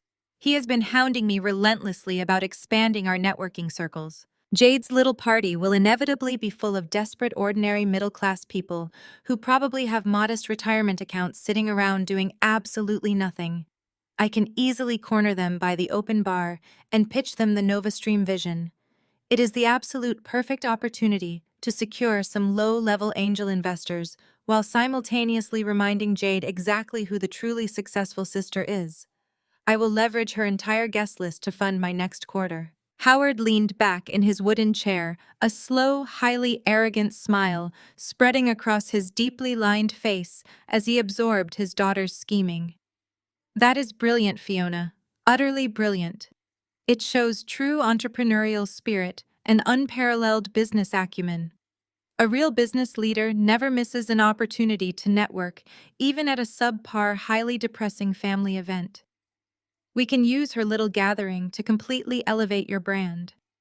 Barbara clapped her hands together, her previous crippling anxiety about their crushing household debt completely forgotten, instantly replaced by the intoxicating prospect of performing her absolute favorite role. "We absolutely must attend." Barbara agreed eagerly, her voice rising with manufactured excitement. "We will show up looking spectacular. I want Jade and her little unknown fiancé to see exactly what true, undeniable success looks like in person. We will wear our absolute finest designer clothes. We will make sure every single guest at that discount wedding knows that our eldest daughter is a groundbreaking tech CEO who is actively changing the digital world. It will be the perfect chance to put Jade right back in her proper place." She clearly sent this invitation because she desperately wants to beg for our attention and familial validation. We will gladly give it to her, but entirely on our exact uncompromising terms. We will show her new husband that he is marrying into a family of highly important, incredibly wealthy people, and that Jade is the sole unfortunate disappointment among us. We will command the entire room from the moment we walk through those doors. The trap was officially set, laid out with perfect calculated precision, and they had eagerly, blindly walked right into the center of it, completely blinded by their own towering, unyielding hubris. They genuinely believed they were preparing to crash a modest, pathetic gathering to assert their absolute, unquestionable dominance over my life once more. They were entirely oblivious to the terrifying fact that they were eagerly preparing to step into a room filled with actual billionaires, global titans of industry, and a daughter who currently wielded enough genuine, undeniable corporate power to absolutely crush their fragile, highly fraudulent existence with a single softly whispered command to her security team. The invitations were out, the RSVPs were guaranteed, and the countdown to their ultimate public destruction had officially begun. The drive from their heavily mortgaged suburban home to the Beaumont estate was a masterclass in escalating psychological tension. Fiona sat in the back of the rented black luxury SUV, with Marcus, her aggressive private lender. Howard and Barbara sat in the front, projecting an aura of arrogant anticipation. However, as the vehicle navigated the winding, immaculately paved roads leading up the cliffside toward the estate, the suffocating atmosphere of superiority rapidly gave way to a cold, creeping sense of profound inadequacy. This venue was typically reserved for international summits, royal receptions, and billionaire galas. The imposing wrought iron gates were manned by a team of highly trained, discreet security personnel equipped with digital guest lists and earpieces. A convoy of sleek chauffeur-driven Rolls-Royces, custom Bentleys, and armored sedans glided smoothly through the checkpoint ahead of them. Barbara shifted uncomfortably, her hands nervously smoothing the fabric of her ostentatious, heavily sequined evening gown. She had purchased the dress using a significant portion of their remaining high-interest credit line, specifically intending to outshine whatever modest, budget-friendly garment she assumed her youngest daughter would be wearing. Yet sitting in the rented SUV surrounded by undeniable generational wealth, her expensive dress suddenly felt incredibly cheap and garish. Marcus leaned forward, his sharp eyes darting across the expansive, manicured grounds. He was a man who understood the fundamental architecture of money, and he instantly recognized that the perimeter security and the cascades of rare imported white orchids adorning the main entrance were not cheap rentals.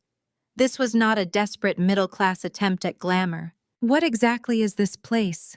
Marcus asked, his voice low and calculating. "I thought you explicitly said your sister was a struggling warehouse worker." Fiona swallowed hard, a drop of cold sweat rolling down her spine. The undeniable reality of the estate was a direct, violent assault on her carefully constructed delusions. Her own tech startup, NovaStream, was drowning in a sea of toxic debt, while her supposedly pathetic sister was hosting an event that easily cost upwards of $2 million. The cognitive dissonance was physically painful, but Fiona possessed a terrifying capacity for denial. She forced a bright, highly dismissive laugh, waving her manicured hand in the air. "Oh, please, Marcus, do not let the smoke and mirrors fool you," Fiona scoffed, her voice dripping with artificial condescension. "This is exactly what financially illiterate people do when they want to pretend they have status. Jade's new husband must be absolutely drowning in massive credit card debt. He probably took out a reckless, exorbitant personal loan just to rent this place for a few hours. They are likely leasing the floral arrangements and the security team.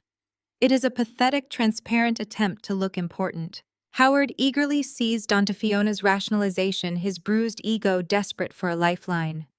He turned around in his seat, nodding vigorously. "Your sister is entirely correct, Barbara. Look at this absurd display. Real established wealth is quiet and understated. This is reckless, vulgar spending. This Liam character is clearly a financial disaster waiting to happen. He is probably trying to impress us, hoping we might invest in whatever ridiculous small-time business venture he is running. He wants a piece of the NovaStream pie. We will not give him a single dime." Barbara let out a long, shuddering breath, her anxiety instantly transforming back into arrogant superiority. "Of course," she agreed smoothly, patting Fiona's knee. "It is just a massive facade. Jade always was a deeply insecure girl. She needs this circus to feel validated because she knows she completely failed to match Fiona's brilliant career. We must be polite, Howard, but we absolutely must let her know that we see right through this cheap illusion." The SUV was cleared by security and directed down a long driveway lined with ancient oak trees illuminated by soft ambient lighting. They handed the vehicle over to a white-gloved valet and stepped onto the grand marble portico. The heavy mahogany doors of the estate opened, revealing a breathtaking reception hall. Crystal chandeliers the size of small cars cast a warm golden glow over hundreds of guests. A string quartet played softly in a corner balcony. Waiters in pristine white jackets glided through the crowd carrying silver trays of vintage champagne and rare caviar. Fiona locked her arm through Marcus's, leaning close to him. "Stay close to me," she instructed in a harsh whisper. "I am going to introduce you to some of these people. They might look wealthy, but they are probably just middle management types trying to play dress-up. We can easily intimidate them into backing my next software launch. Just nod and let me do the pitching." Marcus did not respond. He simply took a flute of champagne from a passing waiter, his eyes tracking a silver-haired man across the room who happened to be the sitting governor of the state. Marcus recognized him immediately, but chose to keep that observation to himself. He wanted to see exactly how deeply Fiona was digging her own grave. Howard and Barbara marched into the grand hall with their heads held high, projecting an aura of supreme, unearned dominance. They bypassed the receiving line entirely, grabbing drinks and immediately positioning themselves near the center of the room. They were completely unaware that the guests surrounding them were global supply chain directors, international trade diplomats, and billionaire logistics investors. To Howard and Barbara, these people were merely an audience waiting to be informed of their eldest daughter's superiority.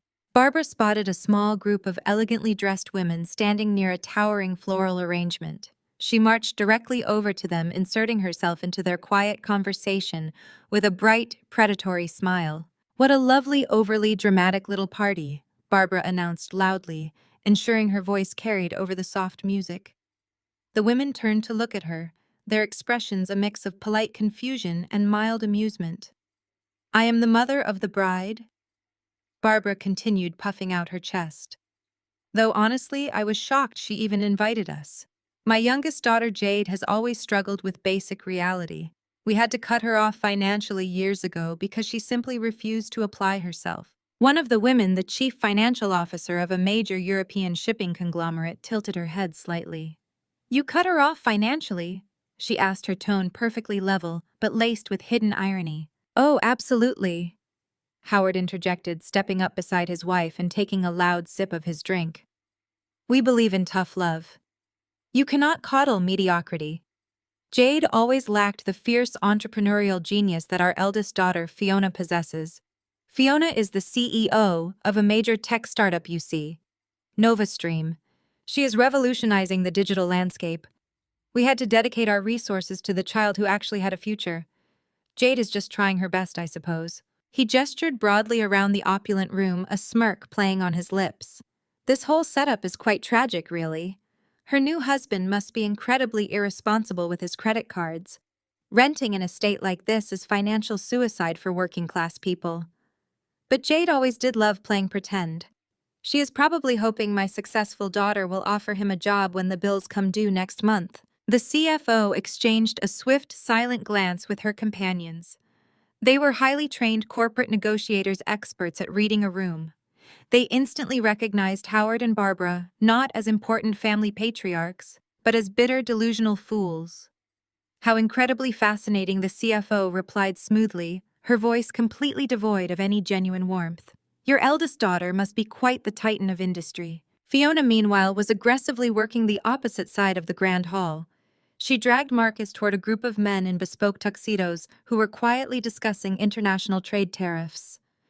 Fiona inserted herself into the circle, flashing her brightest, most aggressive corporate smile. "Good evening, gentlemen," Fiona interrupted, extending her hand. "Fiona, founder and CEO of NovaStream.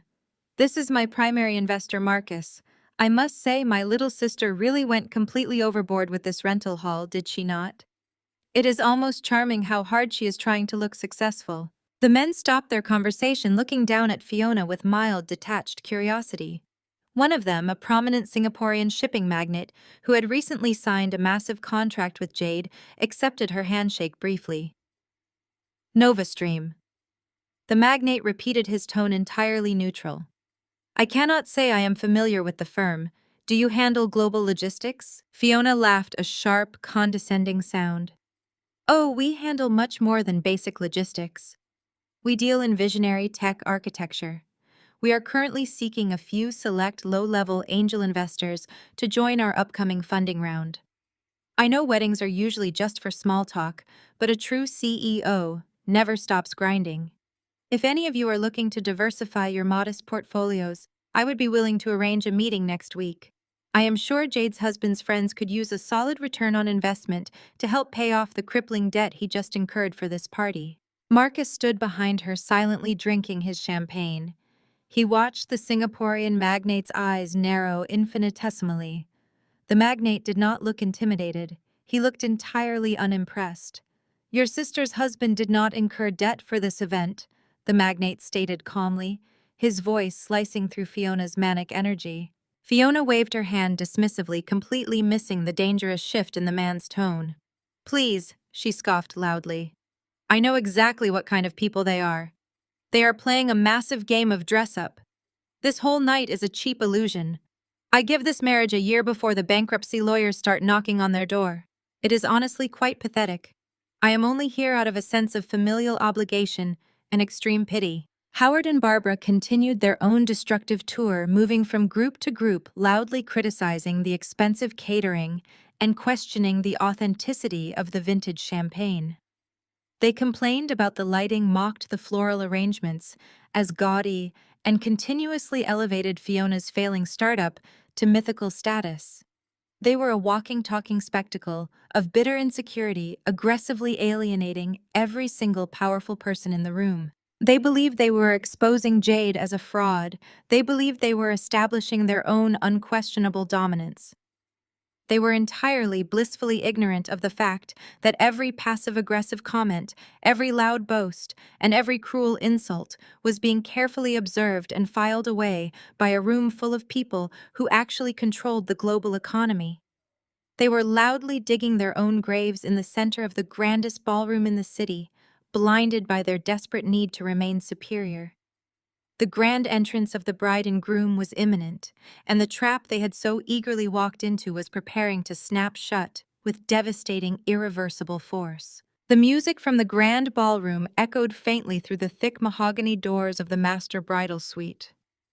I stood perfectly still on a circular velvet pedestal while a seamstress made one final microscopic adjustment to the train of my custom silk gown. The dress was a masterpiece of architectural design, devoid of gaudy sequins or cheap tulle, relying entirely on the flawless drape of imported fabric and the impeccable skill of the designer. I felt completely grounded. The nervous, frantic energy that supposedly accompanied a wedding day was entirely absent. I was executing a carefully optimized life event. Grace stepped back, clasping her hands together. Her eyes were bright with unshed tears of pure pride. You look absolutely formidable, Jade Grace said softly, her voice filled with genuine maternal warmth. Liam is going to lose his breath entirely when you walk through those doors. Elias is waiting just outside in the corridor to escort you. I am going to head down to my seat. I love you, sweetheart. I love you too, Mom, I replied, my voice steady and clear. Grace smiled brightly, picked up her beaded clutch, and exited the suite, leaving the heavy wooden door slightly ajar. The seamstress quickly gathered her tools, bowed her head respectfully, and slipped out through a secondary side door, leaving me completely alone in the massive, beautifully appointed room. I took a deep breath, inhaling the scent of fresh white roses that filled the space. The trap was set. The logistics were flawless. The heavy main door suddenly pushed open, swinging wide on its brass hinges. The intrusion was sharp and entirely unwelcome. Fiona stepped into the bridal suite, her eyes immediately darting around the room, aggressively calculating the cost of the antique furnishings, the champagne chilling in a silver bucket, and the sprawling vanity covered in high-end cosmetics. She wore her pristine white pantsuit like a suit of armor, but her posture betrayed a brittle, frantic tension. She closed the door behind her with a definitive click, trapping the two of us inside. She turned her gaze onto me, her eyes sweeping up and down my silk gown. The familiar toxic sneer that had defined my entire childhood twisted her features into an ugly mask of superiority. She crossed her arms over her chest, leaning her weight onto one hip, projecting an attitude of total unbothered arrogance. So this is where you are hiding. Fiona drawled, her voice echoing loudly in the quiet room. Mom and Dad are out there right now, talking to the guests. We are honestly just trying to figure out how your new husband managed to pull off this massive financial disaster. It is genuinely sad, Jade. You always were so completely desperate to look important. I did not move from the pedestal. I did not speak. I simply watched her. My silence was a tactic I had learned in countless high-stakes corporate negotiations. Let the opponent speak. Let them fill the void with their own insecurities. Let them willingly hand over every single piece of leverage they possess. Fiona took a few steps closer, her heels sinking into the plush Persian rug. She looked at my gown again, shaking her head with an expression of performative, exaggerated pity. It is a pretty dress I will give you, that she conceded condescendingly. But it is just so tragic. It is cute you spent your life savings on one day. My investors would laugh at this financial irresponsibility. When you run a real globally recognized tech company like I do, you understand the fundamental value of capital. You do not just blow everything you own on a single flashy party to impress people who do not actually care about you. This whole charade is entirely unsustainable. She began to pace the length of the room, fueled by her own manic defensive energy. She was aggressively trying to convince herself of her own lies, using my presence as a sounding board for her delusions. Marcus, my primary investor, was just saying the exact same thing out there. Fiona continued, waving her manicured hand toward the ballroom doors. He deals with massive corporate accounts. He knows how to spot a fake. He took one look at this venue and immediately recognized it as a desperate debt-fueled illusion. I mean, we are honestly just embarrassed for you. Mom and Dad were hoping you had finally found some stability, maybe a nice manager at a local bank, but instead you married a man who is clearly destroying his credit score just to give you a fake princess moment. NovaStream is currently finalizing our Series B funding round, so I understand high-level finance. I could have easily given your fiancé some basic wealth management advice, but you always have to learn things the hard way. When the rental companies come demanding their money tomorrow morning, do not expect us to bail you out. We have an empire to run. Fiona stopped pacing and stood directly in front of the pedestal, glaring up at me. She waited for the reaction she had spent her entire life extracting from me. She expected me to shrink. She expected me to stammer, to justify myself, to burst into defensive tears, or to scream in frustration. She expected the broken, discarded scapegoat. I stepped off the velvet pedestal. My movements were slow, fluid, and entirely deliberate. I walked past her, ignoring her presence completely, and moved toward the sprawling, antique vanity mirror. Fiona frowned, her stance faltering slightly as I refused to play my assigned role. Did you hear a single word I just said? She demanded, her voice rising in pitch. I picked up a small velvet box from the vanity. Inside sat a pair of flawless 2-carat diamond earrings, a wedding gift from Liam. I lifted them from the velvet and calmly began to secure them in my ears, checking my reflection in the glass. My pulse was a steady, rhythmic drumbeat. There was no fear. There was only the cold, precise execution of a targeted demolition. I met her eyes in the mirror. I did not yell. I did not raise my voice a single decibel. Your primary investor is standing by the ice sculpture, I replied, my tone perfectly conversational and entirely lethal. He is a predatory lender, Fiona, and he looks impatient. The silence that crashed down over the bridal suite was absolute and deafening. Fiona froze. The arrogant, condescending smirk instantly vanished from her face, wiped away by a sudden paralyzing shock. All the vibrant color drained from her cheeks, leaving her skin a sickly ashen gray. Her mouth parted slightly, but no sound came out. She stared at my reflection in the mirror, her eyes wide with a sudden, unadulterated terror. I turned around to face her, directly adjusting the second diamond earring with a steady hand. I let the silence stretch, watching her brain frantically try to process the catastrophic breach in her defenses. I do not. Fiona started, her voice a thin, reedy whisper that cracked in the middle of the sentence. I do not know what you are talking about.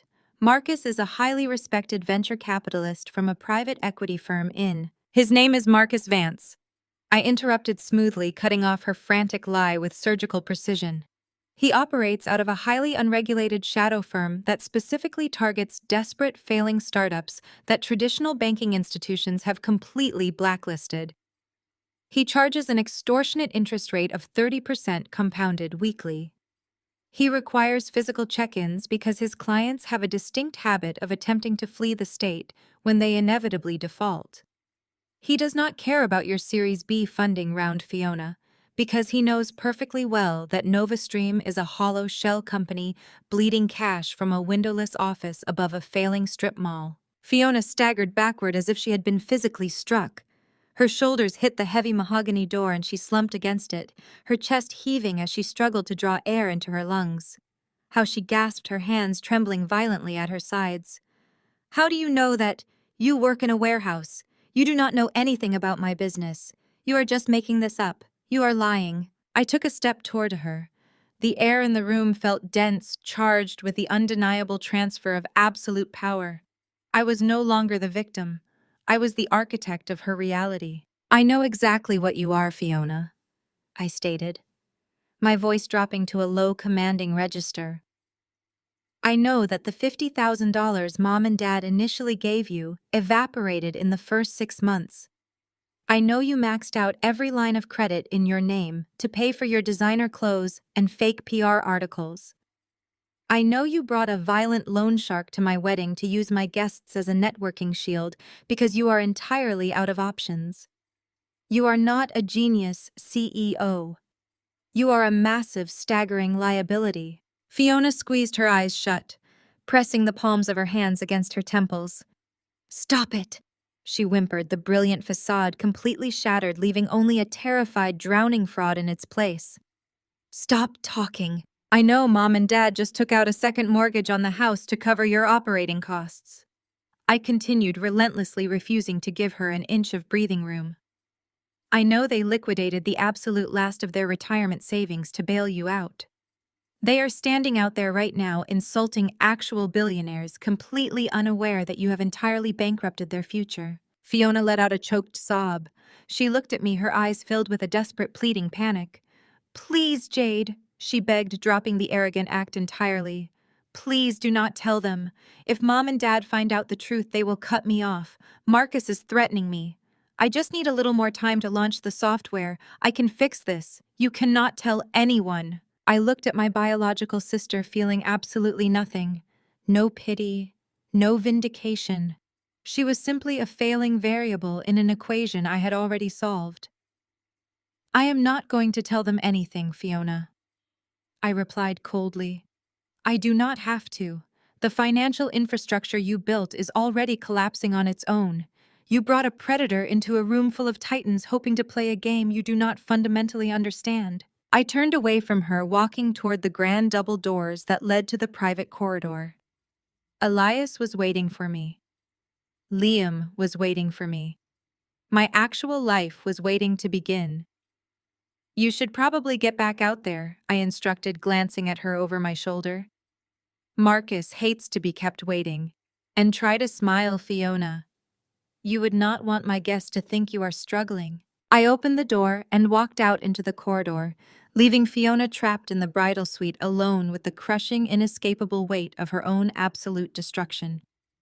The music from the ballroom swelled, signaling the beginning of the procession, and I stepped forward into the light, leaving the darkness of my past securely locked behind me. The corridor outside the bridal suite was lined with silk wallpaper and bathed in the soft glow of crystal sconces. I walked down the plush carpet toward the private holding room, located just behind the massive doors of the main ballroom. Elias was waiting inside, dressed in an impeccably tailored black tuxedo that radiated classic elegance. His silver hair caught the ambient light, and his eyes softened with profound paternal pride the exact moment he saw me approach.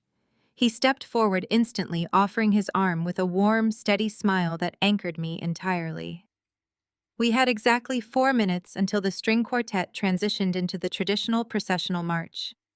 I reached out to take his arm, feeling a profound sense of deep, unshakable peace settle over my shoulders. Before my hand could brush the fabric of his sleeve, the heavy oak doors of the holding room flew open with a violent crash that echoed sharply against the polished marble walls.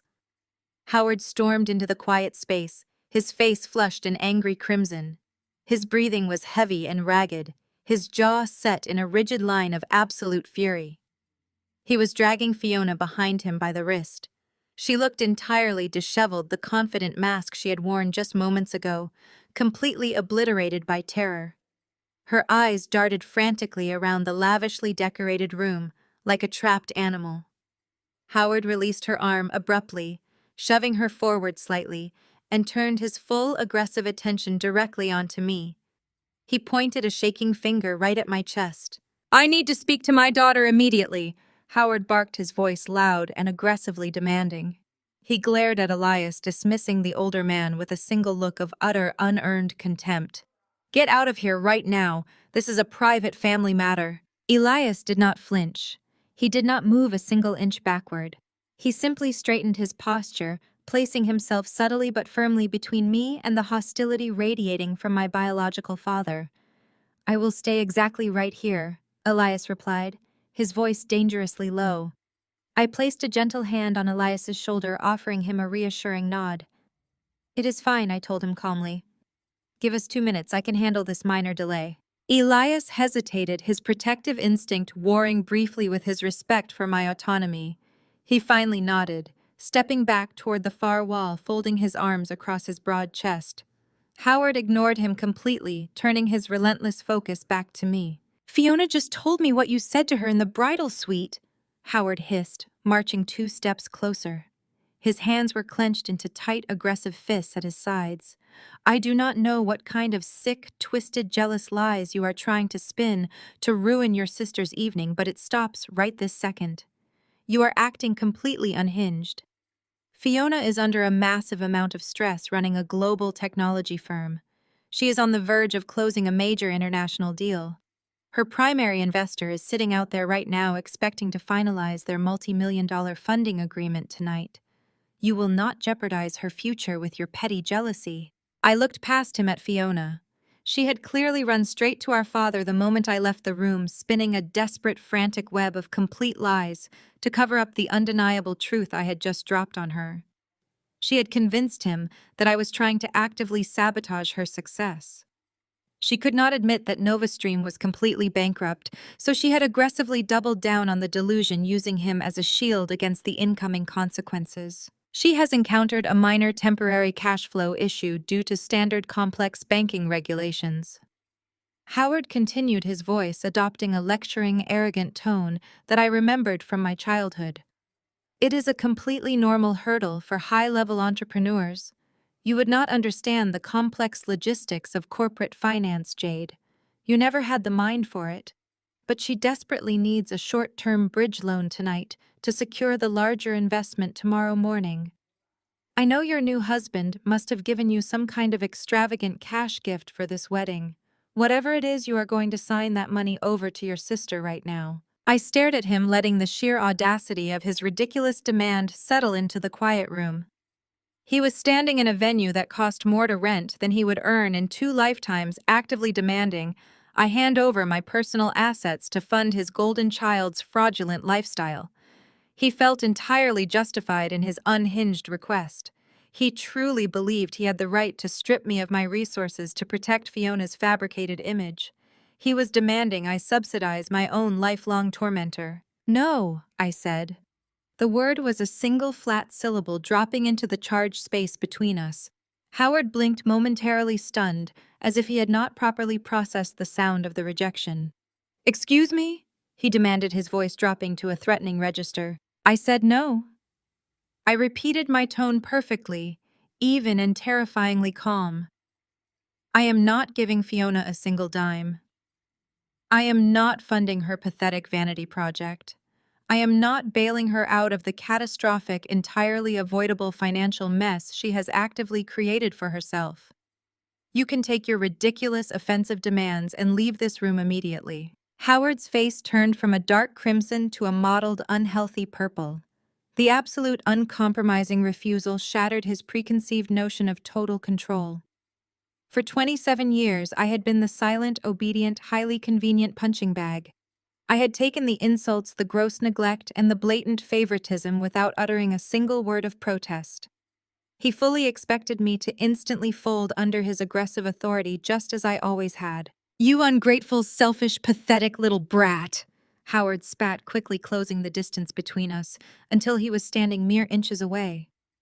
His aggressive posturing was specifically designed to physically intimidate me, to force me into a posture of submission.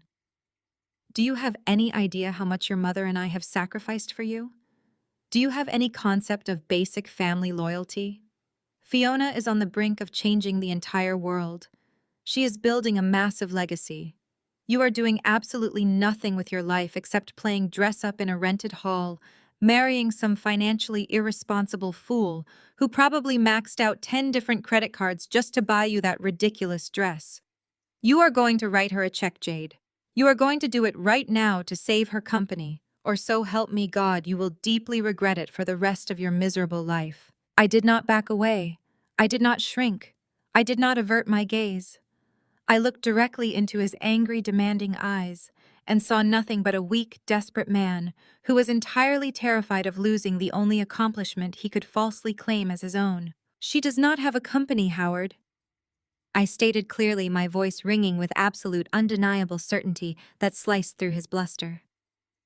"She has a hollow shell of toxic debt. She has been lying to your face for 5 years. That man standing out there by the ice sculpture is not a respected angel investor. He is a private, highly illegal, predatory lender who is going to violently repossess whatever is left of your assets by the end of the month. You foolishly remortgaged your home to fund a complete fraud. And you actually expect me to pay the ransom. You are completely delusional." Fiona let out a strangled, terrified gasp, covering her face with both of her hands. Howard whipped his head around to look at his eldest daughter, fully expecting her to fiercely and loudly deny the terrible accusations. But Fiona simply shrank back against the wall, sliding downward slightly, her utter silence acting as an absolute damning confession. The truth hit Howard with the force of a physical blow.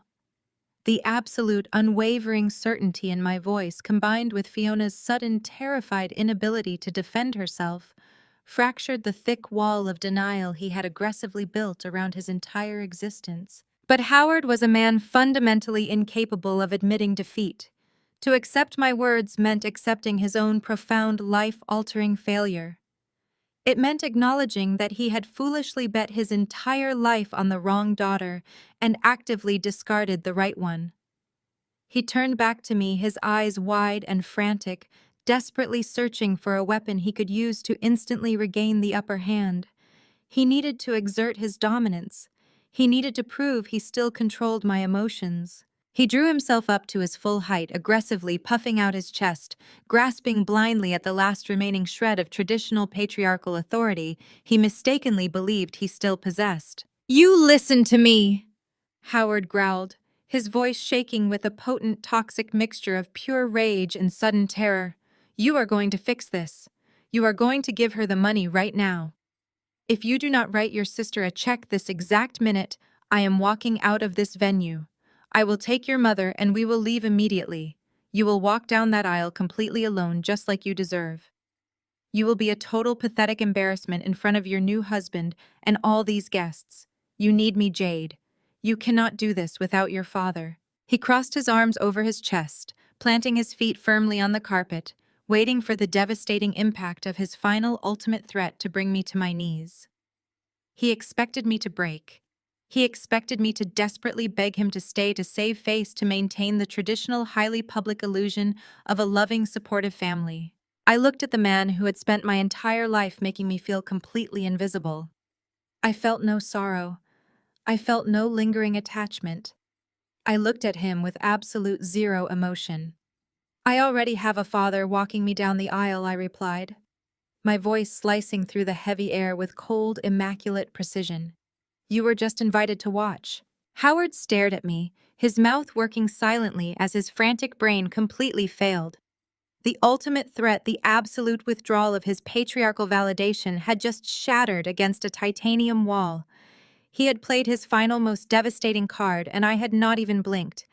He wanted to scream. He wanted to tear the room apart. But Elias stepped forward from the shadows of the corridor, his imposing presence an unspoken promise that any further aggression would be met with immediate, overwhelming security intervention. Howard swallowed hard, the muscles in his jaw ticking furiously. His face was a flushed mask of impotent, burning rage. He turned on his heel and stormed out of the holding room, the heavy doors slamming shut behind him. Fiona remained frozen against the wall for a fraction of a second, before scrambling after him, her heels clicking frantically against the marble as she fled the suffocating reality of her own impending ruin. I turned to Elias and seamlessly hooked my arm through his. He looked down at me, his silver eyes shining with a fierce, protective pride. "Are you ready, my daughter?" he asked softly. I nodded, feeling the last lingering shadow of my past dissolve into nothingness. "I am ready," I replied. Howard marched back into the grand ballroom, his chest heaving with vindictive anticipation. He found Barbara standing near the back rows, adjusting the heavy sequins on her dress and sipping aggressively from a crystal flute of vintage champagne. She looked up, fully expecting to see him leading a tearful, compliant Jade to the altar. Instead, he arrived alone, his eyes burning with a dark, punishing fire. "She refused to give Fiona the money," Howard muttered, his voice dripping with absolute venom. "She actually thinks she does not need us. I told her I would not walk her down the aisle, let her make a massive fool of herself in front of all these people." Barbara gasped, a look of manufactured maternal outrage crossing her face, which was quickly replaced by a cruel, highly satisfied smirk. "Well, she brought this humiliation entirely on herself," Barbara whispered, ensuring a nearby global tech CEO heard her judgment. "We will stand right here in the back. I want a perfect, unobstructed view when those doors open and she has to make that pathetic march completely alone. Everyone in this room will see exactly what a difficult, ungrateful, and entirely pathetic child she truly is." Fiona slid into place beside them a moment later. Her face was ashen, her skin clammy with cold sweat. Her eyes darted nervously across the room toward the towering ice sculpture where Marcus was currently glaring at his expensive watch. She desperately needed this distraction. She needed Jade to fail spectacularly so the spotlight would temporarily shift away from her own catastrophic deception. The string quartet abruptly stopped playing their soft ambient melodies. A heavy, anticipatory hush fell over the 300 guests seated in the gilded chairs. The cellist drew a long, resonant note across the strings, and the traditional sweeping chords of the processional march began to fill the cavernous space. Howard crossed his arms over his chest, jutting his chin out in arrogant defiance. Barbara leaned forward on her toes, a predatory gleam in her eyes. The heavy mahogany doors at the back of the ballroom slowly began to swing open on their brass hinges, revealing the brightly lit corridor beyond. The brilliant light from the hallway spilled into the dimly lit ballroom, casting long shadows down the pristine white aisle runner. Howard braced himself for the pathetic sight of his youngest daughter standing entirely solitary and abandoned. Instead, the breath was knocked completely out of his lungs. I stood at the threshold of the ballroom, framed by cascades of rare white orchids. I was not alone.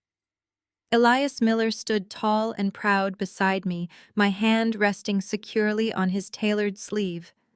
A collective, audible gasp rippled through the assembled crowd. It was not a gasp of pity. It was a wave of profound, electric recognition. The guests in this room were titans of industry, hedge fund managers, and international diplomats. They knew exactly who Elias Miller was. He was the notoriously private billionaire founder of Vanguard Global Logistics.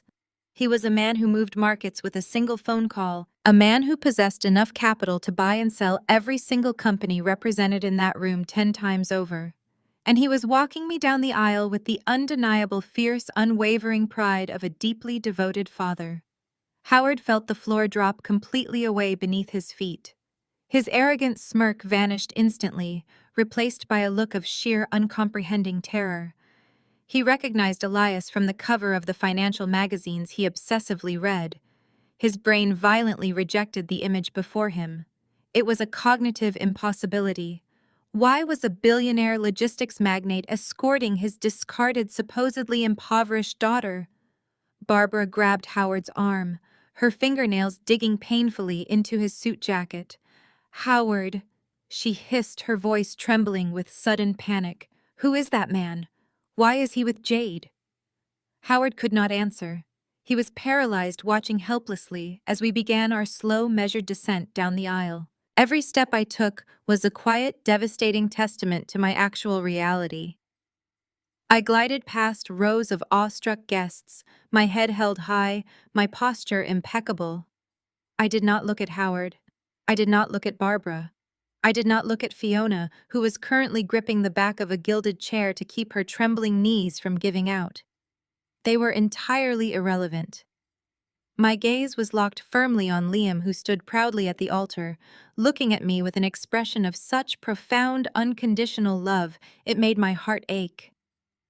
Elias patted my hand gently as we approached the front of the room.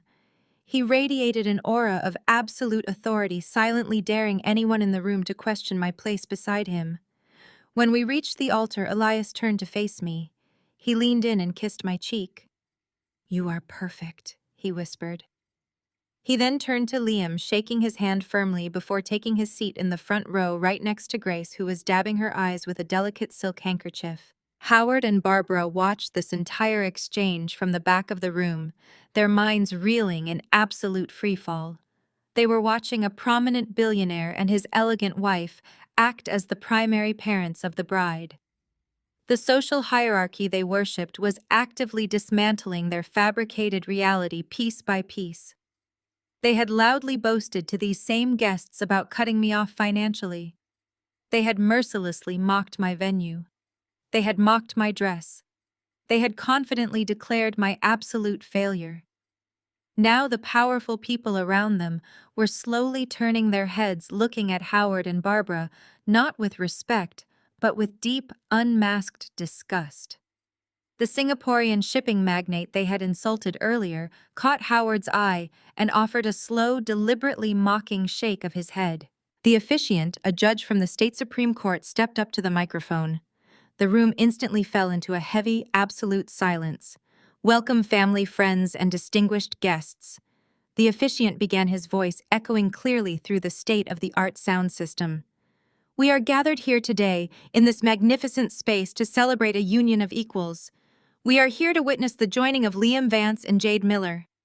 The name echoed off the vaulted ceiling and crashed into the back of the room like a runaway freight train. Jade Miller.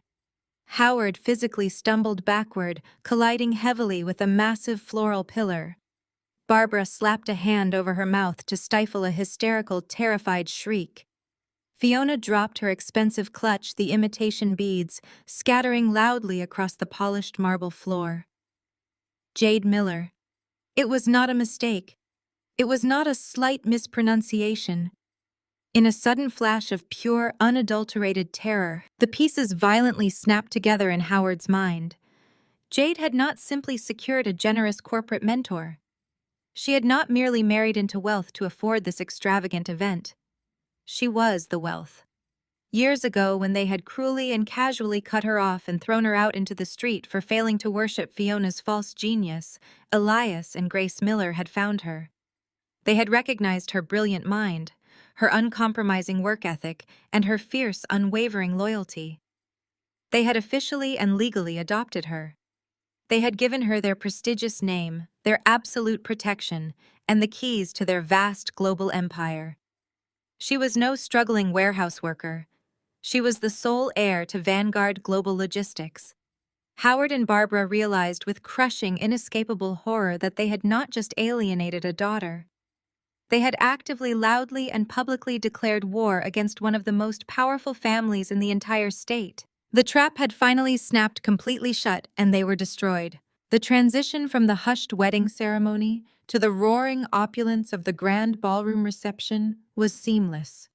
Waitstaff in white jackets circulated with trays of vintage champagne.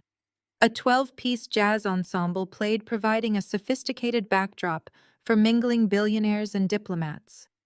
Liam and I sat at the center of the head table, enveloped in warm congratulations. Yet I kept a watch on the far entrance. I knew Howard would not simply leave. His towering narcissism combined with his sudden realization of my net worth would never allow him to retreat quietly. He had just discovered the daughter he discarded possessed more wealth than he could comprehend. Howard stood near the mahogany doors, his chest rising and falling with panicked breaths. Beside him, Barbara aggressively downed her third glass of champagne, her eyes darting around the room with manic intensity. Fiona leaned against a marble pillar, completely paralyzed by the terrifying presence of Marcus somewhere in the crowd. But the shock of Howard was rapidly mutating into desperate opportunism. He looked at Elias Miller, who was standing near the edge of the dance floor. Howard did not see a man who had rescued the daughter he abused.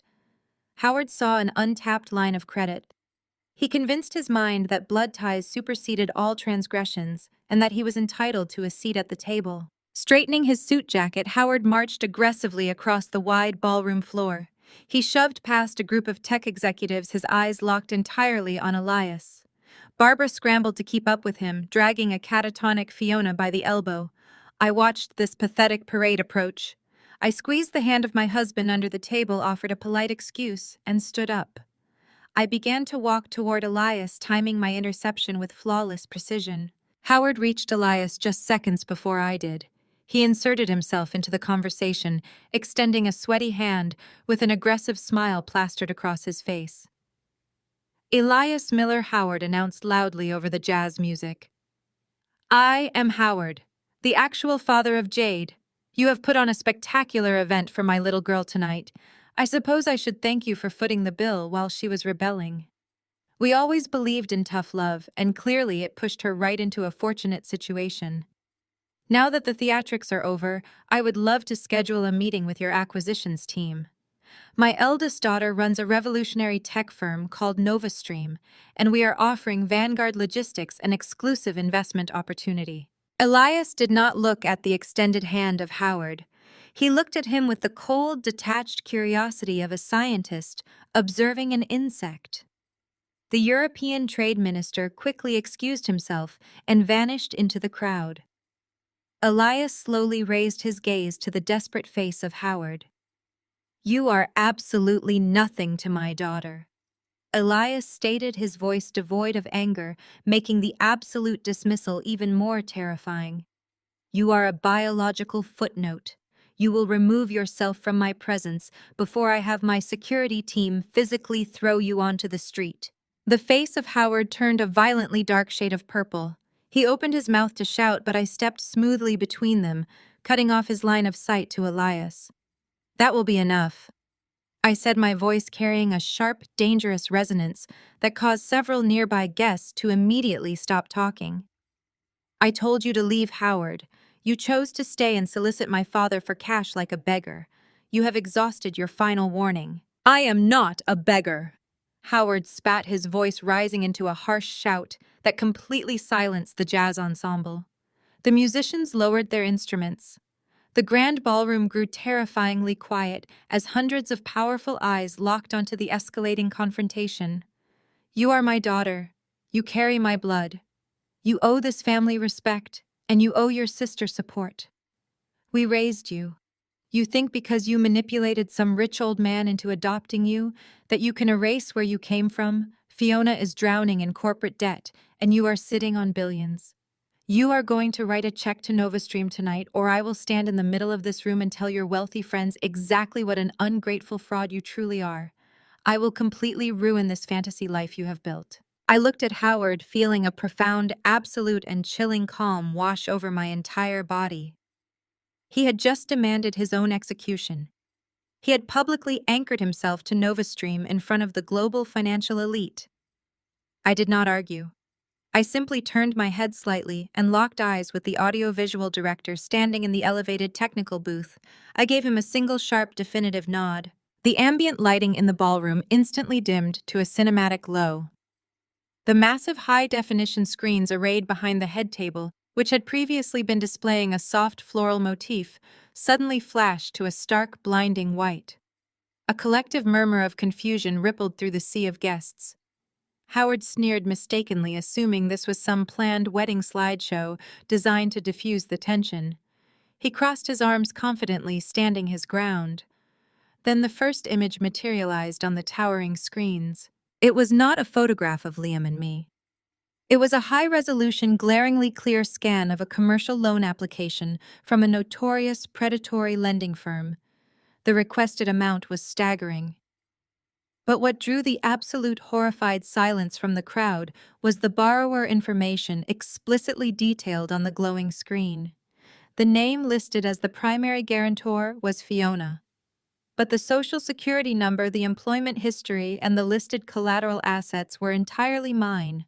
I turned back to Howard, my voice echoing flawlessly through the hidden microphone system of the ballroom. I promised I would not let you ruin my life. Howard, I announced, my words ringing with a lethal crystalline clarity. But I never said I would prevent you from ruining your own. 3 years ago, when you legally disowned me and threw me out of your house for refusing to fund the failing startup of Fiona, you mistakenly assumed I was simply a casualty of your ambition. You did not realize I possessed the resources to monitor my own financial identity aggressively. The screen flashed again, displaying a secondary document. This time it was an internal banking ledger from a shadow lending institution, complete with digitally verified timestamp signatures. The signatures belonged to Howard and Fiona. They were officially signing on a massive unsecured bridge loan. When traditional banking institutions completely blacklisted Nova Stream due to gross financial mismanagement and entirely fabricated revenue projections. Fiona panicked. I continued pacing slowly across the marble floor.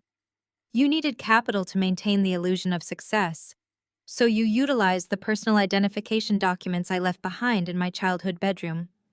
You used my old social security number paired with the Vanguard corporate asset profile you illicitly pulled from public records to fraudulently secure secondary loans from predatory shadow banks. You committed felony identity theft, wire fraud, and grand larceny to keep your fake company afloat, assuming I would never notice the inquiries buried in my credit history. Barbara let out a terrified wail, collapsing onto the floor in a heap of sequined fabric. She frantically tried to hide her face in her hands. Fiona stood entirely paralyzed, staring up at the massive screens, displaying her absolute, undeniable guilt in high definition. The color had completely vanished from her face, leaving her looking like a hollow ghost. Howard stepped backward, his mouth opening and closing as he desperately searched for an excuse, a rationalization, but there was nowhere left to hide. The evidence was glaring, legally binding, and currently being scrutinized by a room full of people who understood exactly what those documents represented. From the back of the room, a low, menacing chuckle broke through the silence. Marcus, the predatory lender Fiona had foolishly brought as her +1, pushed his way through the crowd. He stared up at the screens, his eyes darkening with a violent, terrifying realization. He had been completely scammed.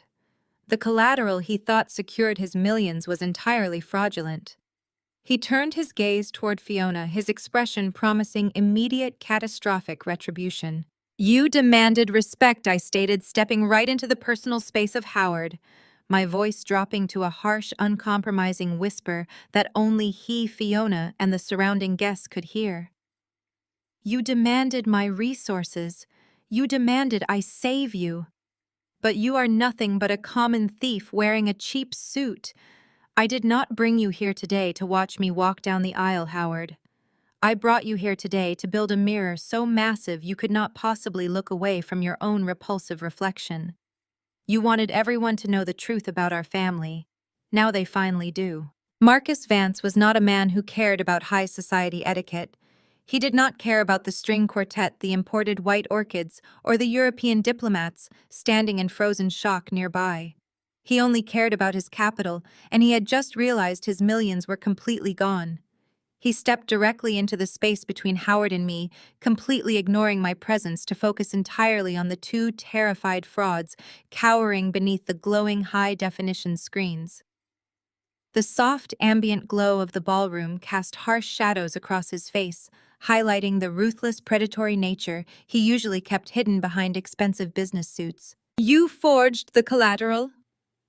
Marcus stated, his voice a low, terrifying rumble that carried perfectly across the dead silent ballroom. He turned his dead flat eyes toward Fiona.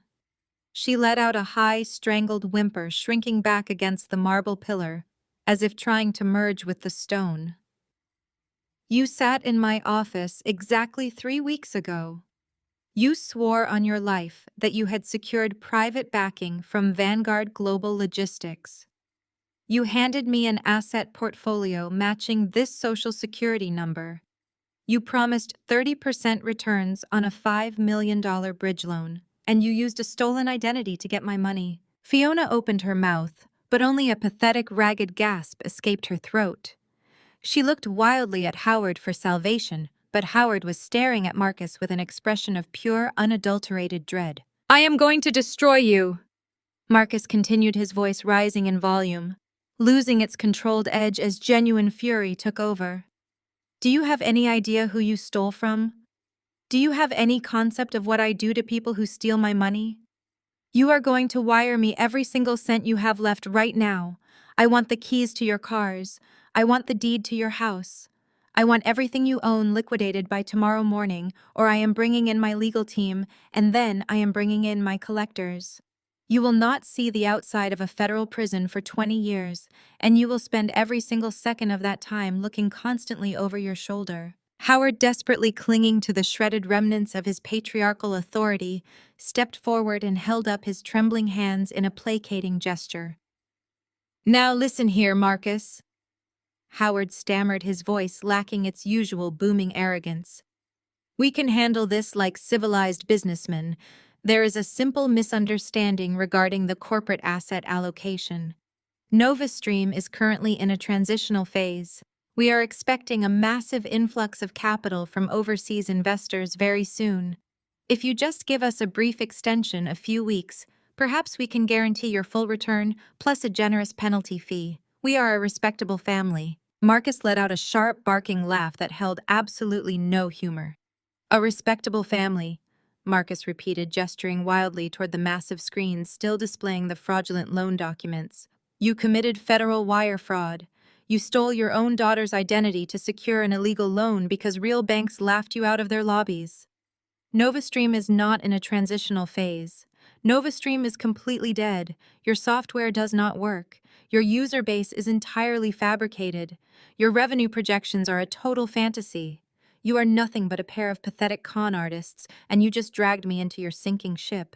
The sheer brutality of the words echoed through the grand ballroom. The gathered titans of industry, the billionaire investors, and the global diplomats murmured in synchronized disgust. They were people who understood the ruthless nature of business, but they despised sloppy, desperate fraud. They despised people who stole from their own family members even more. The collective judgment of the city's elite crashed down on Howard and Fiona, sealing their social and professional graves forever. Fiona could no longer maintain the illusion. The heavy, suffocating weight of the truth finally crushed the brittle shell of her narcissism. Her knees gave out and she collapsed onto the polished marble floor. She curled into herself, her pristine white pantsuit gathering dust from the ground, and she began to sob.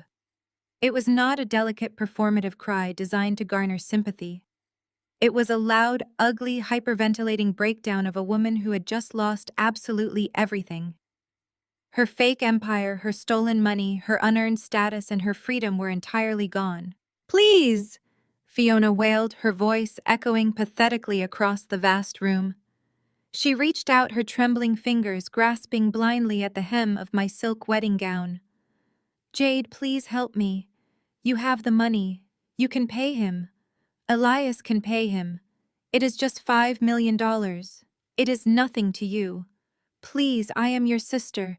You cannot let him send me to prison. You cannot let him take everything. I will do anything you want. I will close the company. I will apologize. Just write him a check.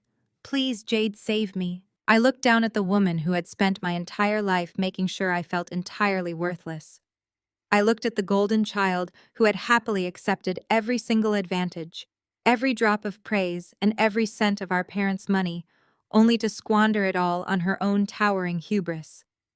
I felt the steady, comforting weight of Liam stepping up close beside me, his hand resting gently on the small of my back. I felt the imposing protective presence of Elias Miller, standing just a few feet away, silently watching the destruction of the people who had abused his chosen daughter. I slowly reached down and firmly detached the desperate grasping fingers from the delicate silk of my dress.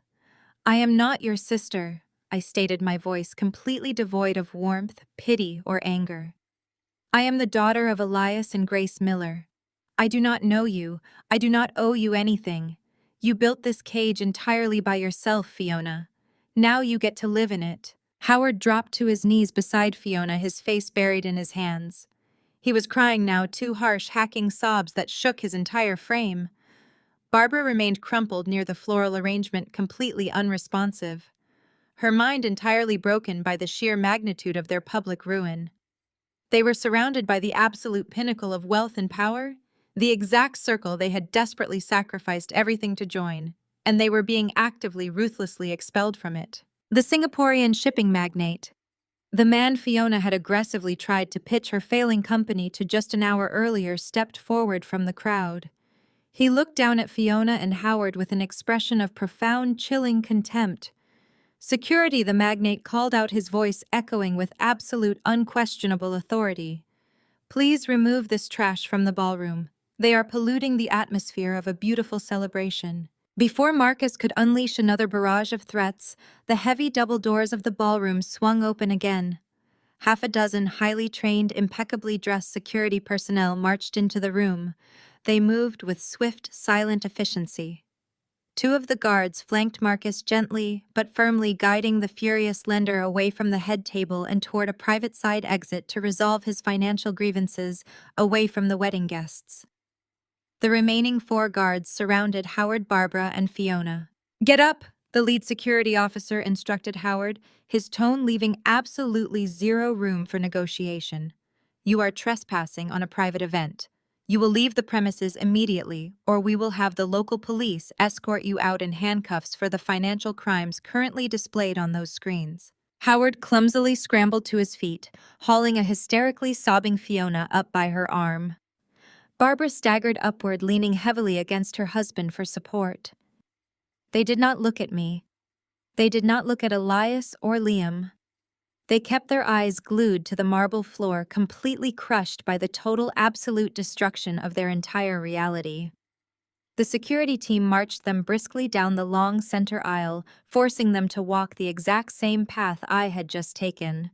But while my walk had been a triumph, theirs was a devastating public execution. The hundreds of elite guests watched them go in total silence. There were no hushed whispers of sympathy. There were only cold, judging stares. The door clicked shut behind them, banishing them from the opulence, the power, and the family they had so foolishly and arrogantly discarded. The heavy tension in the ballroom instantly lifted. Elias stepped forward, waving a hand toward the technical booth. The massive screens blinked back to the soft, elegant floral motif. He turned to the crowd, raising his glass of champagne high into the air. "Ladies and gentlemen," Elias announced, his booming voice instantly commanding the attention of the entire room. "I apologize for that brief, unfortunate interruption. But as you can see, my daughter Jade is a woman who handles her corporate acquisitions and her personal garbage disposal with the exact same level of flawless efficiency." A loud, appreciative wave of laughter and applause erupted from the crowd. The tension completely evaporated, replaced by a deep communal respect. Now Elias continued, smiling warmly at me and Liam. "Let us get back to the true purpose of this magnificent evening. Please join me in raising a glass to my brilliant daughter Jade Miller and her exceptional new husband Liam Vance. May their partnership be as completely untouchable as her business strategy." The guests raised their glasses in unison, a chorus of cheers echoing through the vaulted ceiling. The string quartet smoothly transitioned into a lively, upbeat melody, and the waitstaff resumed their flawless service. Liam leaned down, kissing me softly on the temple. "You were absolutely terrifying," he whispered, his eyes shining with pure adoration and fierce pride. I smiled a genuine, completely unburdened smile and turned to face the room full of people who actually respected me, supported me, and loved me. The golden child was ruined. The abusers were expelled. The shadows of my past were permanently erased. I had not just survived their cruelty, I had weaponized it, completely dismantled their fraudulent existence, and emerged absolutely victorious. The trap had worked flawlessly, and for the first time in my entire life, I was completely, undeniably, unapologetically free. I looked out over the glittering sea of faces, raising my own crystal flute in silent acknowledgement of the beautiful, sprawling future that lay ahead of us both. We had survived the violent fire, and now we owned the bright flames completely. The dark night was still young, the jazz music was wonderfully loud, and the massive celebration was finally truly perfectly ours to enjoy. The heavy oak doors of the grand ballroom clicked shut behind me, completely muting the lively jazz ensemble and the warm, joyful chatter of my wedding guests. I stood alone in the palatial marble foyer of the Vanguard estate. I had not followed them to gloat or to inflict further cruelty. I had followed them to ensure the extraction was absolute and final. At the far end of the grand entrance hall, the massive glass and wrought iron front doors stood wide open, letting the biting, frigid winter wind whip violently through the pristine space. The 6 elite security officers had halted their march just inside the threshold, awaiting the arrival of the local police cruisers that Marcus had undoubtedly dispatched. Howard, Barbara, and Fiona stood huddled together in the freezing draft. They looked entirely stripped of their arrogant armor. The glittering crystal chandeliers above cast harsh, unforgiving light on their disheveled clothing and tear-streaked faces. Howard was shivering violently, his custom-tailored tuxedo offering absolutely zero protection against the sudden drop in temperature and the catastrophic drop in his social standing. He stared blankly at the polished marble beneath his expensive shoes, his mind completely broken by the sheer velocity of his downfall. Fiona leaned heavily against a cold stone column, her breathing ragged and incredibly shallow, her eyes completely vacant. She was already visualizing the interior of a federal prison cell. Barbara was the first to notice my presence. She whipped her head around her expensive mascara, heavily smudged, her carefully sprayed hair whipped into a chaotic frenzy by the freezing wind. The moment she saw me standing calmly at the other end of the grand foyer, a primal, desperate surge of survival instinct completely overrode her lifelong pride. She violently shoved her way past the lead security guard. She stumbled forward, her high heels slipping wildly on the slick marble floor. She did not stop until she was mere feet away from me. Then, in a display of pathetic theatrical desperation that would have disgusted me a decade ago, Barbara physically dropped to her knees. The hard impact of her kneecaps against the stone echoed loudly in the cavernous space. She reached out her hands, shaking uncontrollably, grasping at the empty air between us. "Jade," Barbara wailed, her voice cracking into a high, hysterical pitch that bordered on a desperate scream. "Jade, you have to stop this. You have to call that terrifying man off. You have to talk to Elias. Please, I am begging you on my hands and knees." I stood perfectly still, my hands resting lightly at my sides. I looked down at the woman who had birthed me, feeling absolutely nothing. I felt no pity. I felt no residual loyalty. I felt only a cold clinical observation of a predator finally caught in her own trap. "You cannot do this to us!" Barbara continued to sob her tears, leaving dark, muddy tracks down her heavily powdered cheeks. "We are your family. We are your blood. You cannot let them send your only sister to a federal prison. You cannot let them take our beautiful house. Howard will not survive it. I will not survive it. We will be completely ruined in this city. We will have absolutely nothing left. You are a billionaire now. You have everything you could ever want. $5 million is pocket change to you. Just pay the loan. Just make this nightmare go away. We will never bother you again. We will leave the state immediately. Just please have some basic mercy on your own flesh and blood." I let her frantic, begging words hang in the freezing air of the foyer. The security guards stood silently by the open doors, their faces completely impassive, waiting for my command. Howard slowly lifted his head, a pathetic, desperate spark of hope flickering in his bloodshot eyes. He actually believed her pleading might work.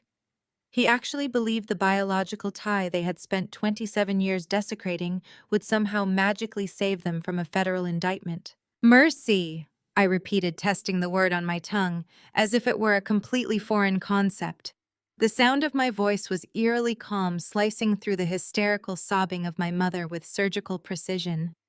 You are kneeling on the floor of a multi-million-dollar estate begging for financial mercy from a daughter you threw away like garbage.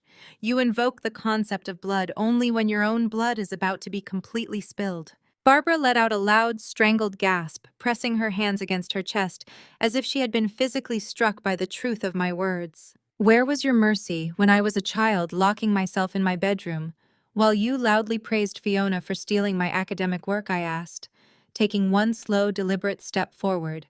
Where was your mercy when you sat at the dinner table and watched Howard berate me daily, telling me I was fundamentally worthless and utterly unlovable? Where was your mercy 7 years ago when you stood in the doorway of your massive mansion and watched Howard throw my meager belongings into the pouring rain? You did not cry for me then, Barbara. You did not drop to your knees and beg Howard to let me stay. You stood exactly where you are standing now, completely indifferent to my destruction, solely focused on protecting your own luxurious existence. Barbara shook her head frantically, her breath hitching painfully in her throat. We were wrong, she sobbed, grasping desperately at the fabric of her ruined sequined dress. We made terrible, horrible mistakes. I was a terrible mother. I admit it. I am so sorry. Just please, Jade, do not let them lock us away like animals. You are not sorry for what you did, I stated, my voice dropping to a harsh, uncompromising register. You are only sorry that the person you relentlessly abused turned out to be the person holding the keys to your salvation. You are terrified because you finally realize that I am completely immune to your toxic manipulation. You stole my identity. You committed federal fraud. You lied to predatory lenders. You built a massive house of cards out of sheer arrogance, and now you are begging me to catch it as it falls. I paused, letting the absolute finality of the moment wash over the entire room. I looked at Barbara, trembling pathetically on the floor. I looked at Howard, completely defeated and hollow. I looked at Fiona, staring blankly into the cold night as red and blue police sirens began to flash in the distant driveway. They were strangers. They were ghosts. I am not paying your debts, I said, my voice ringing with absolute, unshakable certainty. I am not saving your house. I am not keeping you out of prison. You will face every single consequence of your own catastrophic greed. Barbara let out a devastating primal shriek, collapsing forward until her forehead rested against the freezing marble.